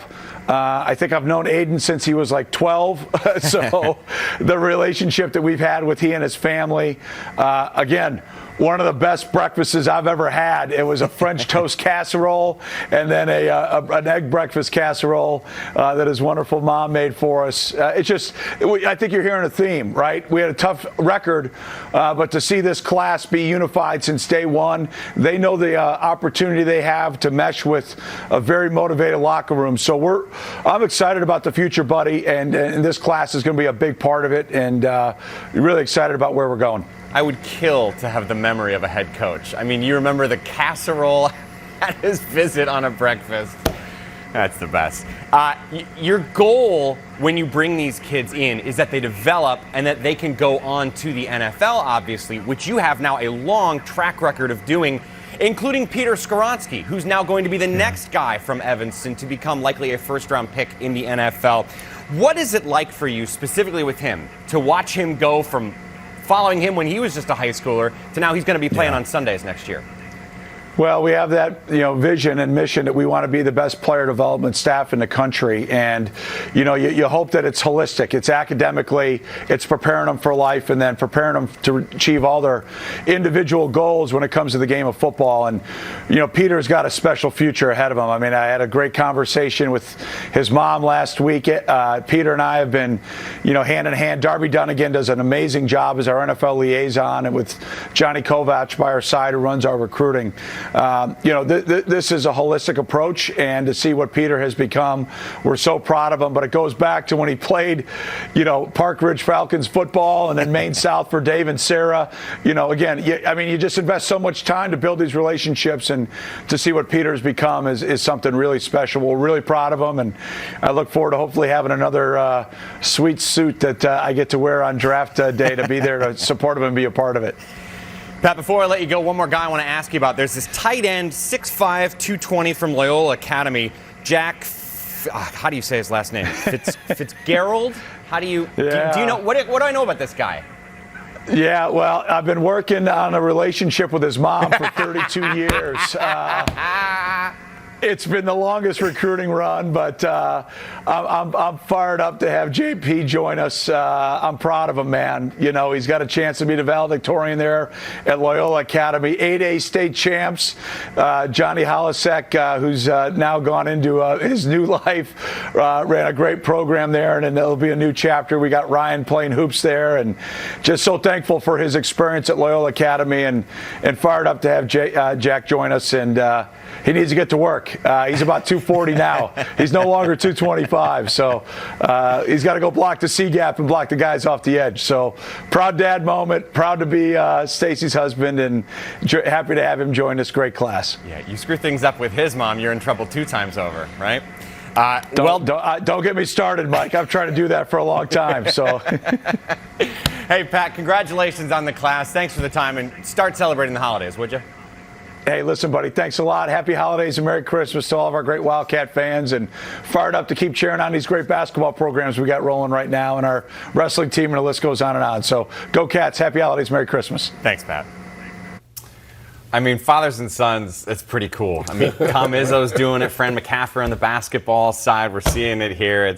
That's really cool. What also is cool is one of the 10 best players in the state of Ohio is coming to Northwestern to play linebacker. Yeah, Nigel Glover. And I mean, he is a contact and a physical player. You're going to see him here. He drops down from the safety position and makes really good contact. The next one you're going to see, you know, I don't know where they're going to play him. I guess Pat's talking about playing him a linebacker. If he's in a back-end player, he's going to wind up in the box either way, because he is really aggressive and really a physical player. So he's obviously one of the best guys in their class.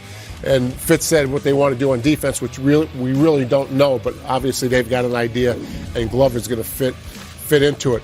Dylan Sender plays left tackle. Skoronsky's leaving. I don't know that Dylan will be the replacement, but they need depth at that position after Skoronsky's been there for 3 years and as good as anybody. Great run block. Didn't see him pass protect just because that's what the clips were. Doesn't mean he can't do it, but he really is a dominant run player on this video, and again, he'll do fine and fit into what they do offensively. Yeah, that offensive line position is one that Northwestern has had a lot of success at. Anthony Bursa was a guy that we elevated to a 4-star on 24/7 during his senior year. A really, really good athlete and a finisher on the tape. We saw clips of him going up and easily being able to dunk a basketball, but doesn't look like a finesse guy on the tape. He's a physical, classic old-school football player, all-state guy as a senior, and I think he's going to have a chance to continue this line of great offensive linemen that they've had recently. Frank Covey is going to catch passes from Aiden Gray. At one point was a quarterback himself. We thought this was one of the more undervalued players coming into the Big Ten. Had no other offers when Northwestern offered him, but a twitchy guy who can make things happen in space, may also be a return guy for them. Clearly, as you can see, can go up and get the football. Just a very skilled, athletic prospect that I think a lot of schools happen to miss on, and that's to Northwestern's benefit, because I think he's going to be a playmaker for them and possibly early on in his career. Tyler Gant was a nice recruiting win in St. Louis. Northwestern went in there. He had a lot of other Big Ten offers: Indiana, Illinois, Iowa, Minnesota, Nebraska, Wisconsin, and some other schools outside of the conference as well. Comes from a really good program at CBC there in St. Louis. Had a lot of success there. 73 tackles, 5 sacks, and even 2 interceptions during his junior season. So he's an athletic interior guy. I think they're going to be able to move him around a little bit, but looking at him as probably a 3-tech at the next level.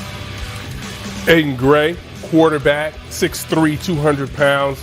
See the nice throw there, and then you see him working in the pocket, but keeping those eyes downfield. That's one of the things he's going to be able to bring to the program, but also his ability to run the football. He can sit back and throw it, but I think where Northwestern has to continue to develop their quarterbacks is in the run game, and he's a guy that can throw it and can definitely be able to run it for them.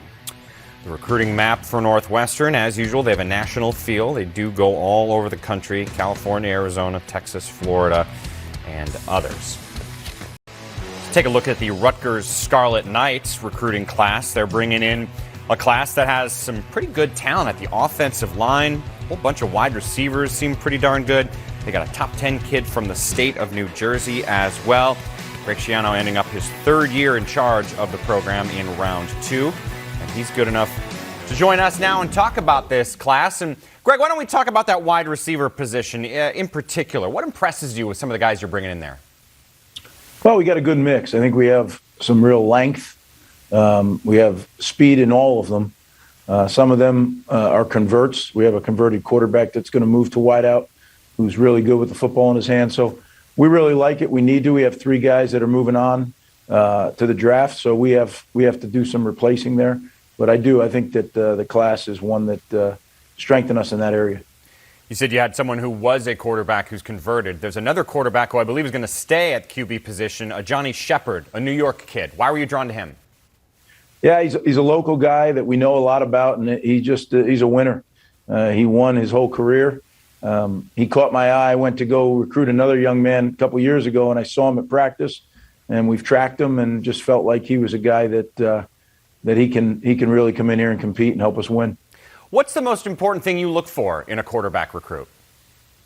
Well, first of all, in any recruit, he's got to be a cultural fit. Otherwise, it doesn't matter what they do on film or how fast or how big. But then quarterbacks certainly, to me, quarterback's the hardest and the toughest position to play in all of sport. They have to be great decision makers. They have to be great leaders. Arm talent actually is 3rd or 4th on my list. There's things that are more important to me, but then they certainly have to have that as well. How important was offensive line for you in this recruiting class? It's always important. This is the Big Ten, and they call it the Big Ten for a reason. You need big men. Little guys get hurt. Little guys get pushed around. So we feel like every year we got to really invest in our offense and defensive lines, and we've been doing that. And I think we're going to finally be getting into an area where that, at least the offensive line, the defensive line kind of came out of it, and we're in a good place. I think we're going to get to that spot with our offensive line here. And we needed to, because that was one of the areas when we came back that was deficient. How has recruiting in-state kids felt this year compared to other years? Every year is a little different. There's ebbs and flows in talent level in the area. There's ebbs and flows into your connection with them. New York is really our area. So New York and New Jersey, there's places in New York that are a heck of a lot closer than places in New Jersey. So we consider New York, at least downstate New York, and New Jersey all one. And, we've done very well in both areas. We got the #1 player again in the state of New York, 2nd year in a row. So we're very excited about that.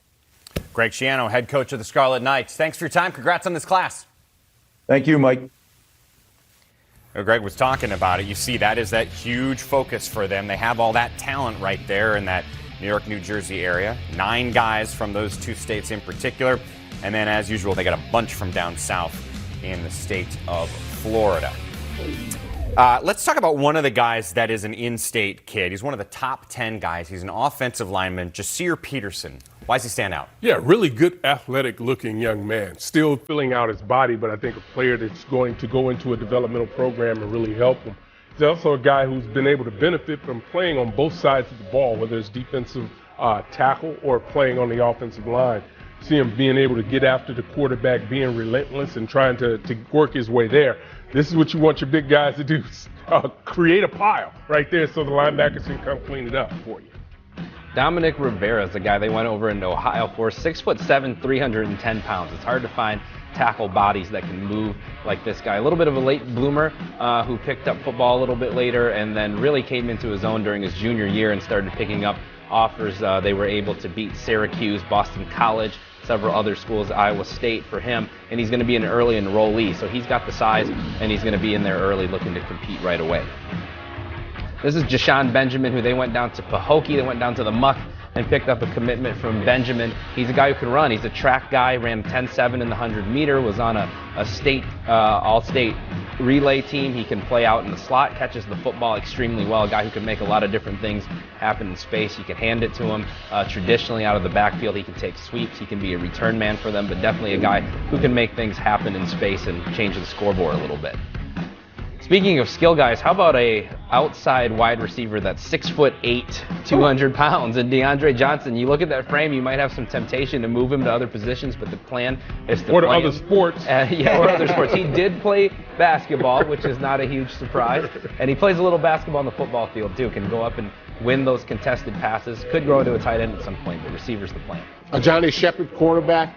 If you want to play quarterback nowadays, you have to be able to throw the deep ball and you have to be able to run some. And this is what a Johnny can do. He's a perfect fit.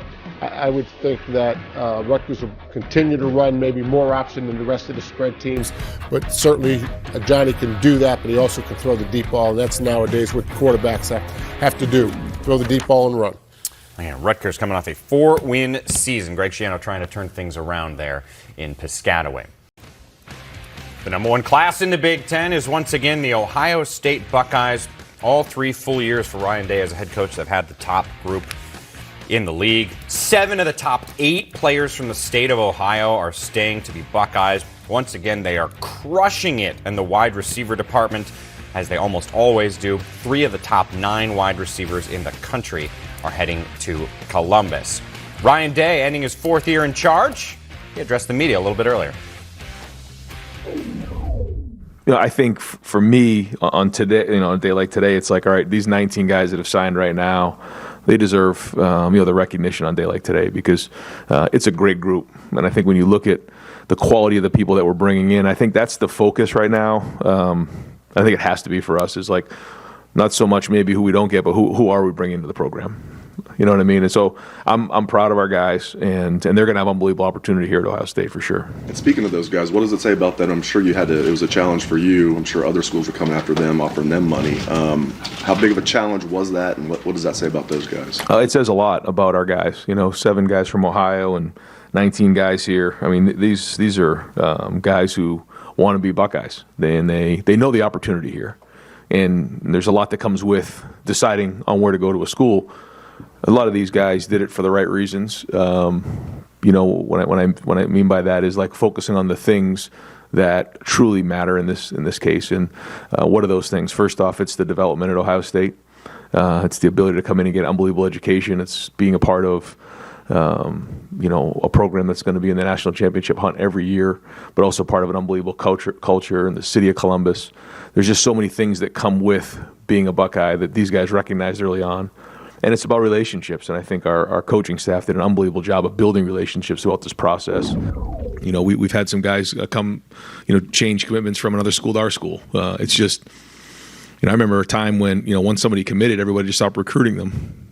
That doesn't change anything anymore. So with early recruiting, with all the different things that are out there right now, guys are changing their minds, and we just have to adapt to it and move on. So that just means, when they commit, that we just keep recruiting them. And it's the same thing with other guys, across the country, who are committed. They still kind of look around a little bit. And not that, I necessarily agree with everything that goes on in that world, but it's the way things are going. It's the trends that are going on across the country. And, we just have to adapt. Ohio State's recruiting classes under Ryan Day consistently very, very, very good. All in the top 5 except for that first one when, again, they were in that transition year from Urban Meyer to Ryan Day, and still 14th in the country and 3rd in the league is pretty darn good.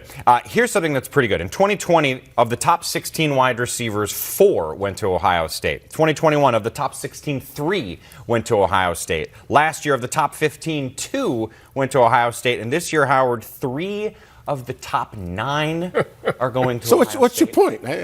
Brian Hartline is doing a good job. Yeah. Well, Brandon Ennis is just another guy in that long list of players that, when you talk about playing the wide receiver position, want to go there and compete at the highest level. And he's shown that he's going to be able to do that. The run after the catch, being able to make plays, that kind of shows you his strength right there when the guy has him actually by the face mask and he's still able to pull away. Shows the deep speed and the vertical ability to go up and attack the football, which is one of the marks that we've seen, particularly over the last couple of years, of what these wide receivers have been able to do at that position. Luke Montgomery, an offensive line, big, physical, oh my goodness, shouldn't do that to him, but he's one of those players that's just athletic, and they continue to try to make the plays at that position and try to get the players that can really take that offensive line to the next level, and to have that nasty streak is something you just don't coach, but he can run. Yeah, stop me if you've heard this before. Here's a great receiver that signed and made an unbelievable catch for Ohio State. I mean, that was Marvin Harrison Jr. like, that last catch. Another guy who does it all against the secondary, tracks the ball here, perfect pass, perfect catch. And this is the room, right? This is the room at Ohio State. You compete at the highest level, and you've got to be this good and to have a great coach. Here's a bigger surprise. Another great defensive lineman signing with Ohio State. Who'd have thunk it? I don't know how to say it, but this guy, he really can run. He's a great pass rusher, and he's got a top motor. Other than that, he's got a couple things he needs to work on. He needs to work on, but he's perfect for the D-line at Ohio State. One of my favorite players in this class is another defensive lineman. This is Will Smith Jr., and his father was the late Will Smith, who was a first-round pick out of Ohio State. When we first saw Will, he was a 6'3", 240-pound outside guy. He's 285 pounds now, so moving towards a 3-tech. Reminds me a lot of Michael Hall, who's playing the other Michael Hall, who's playing now. Outstanding senior year with 14 tackles for loss. Jermaine Matthews, a guy who went to camp in the summer and picked up offers from Alabama, LSU, Ohio State. Had a really good senior year. Clemson and Michigan, schools like that came at him, but he was already committed to Ohio State. Can take the ball the distance after he gets it in his hands. Also returned 2 punts for touchdowns, but really good cover skills, really instinctive, and I think a guy who's going to come in and look to try to play early with his polish. And we have Arvell Reese, who plays at Cleveland Glenville. Great program there. You may remember the name Ted Ginn. Sure. And you have Arvell Reese now, who is an outside linebacker but can rush off the edge. Really physical guy.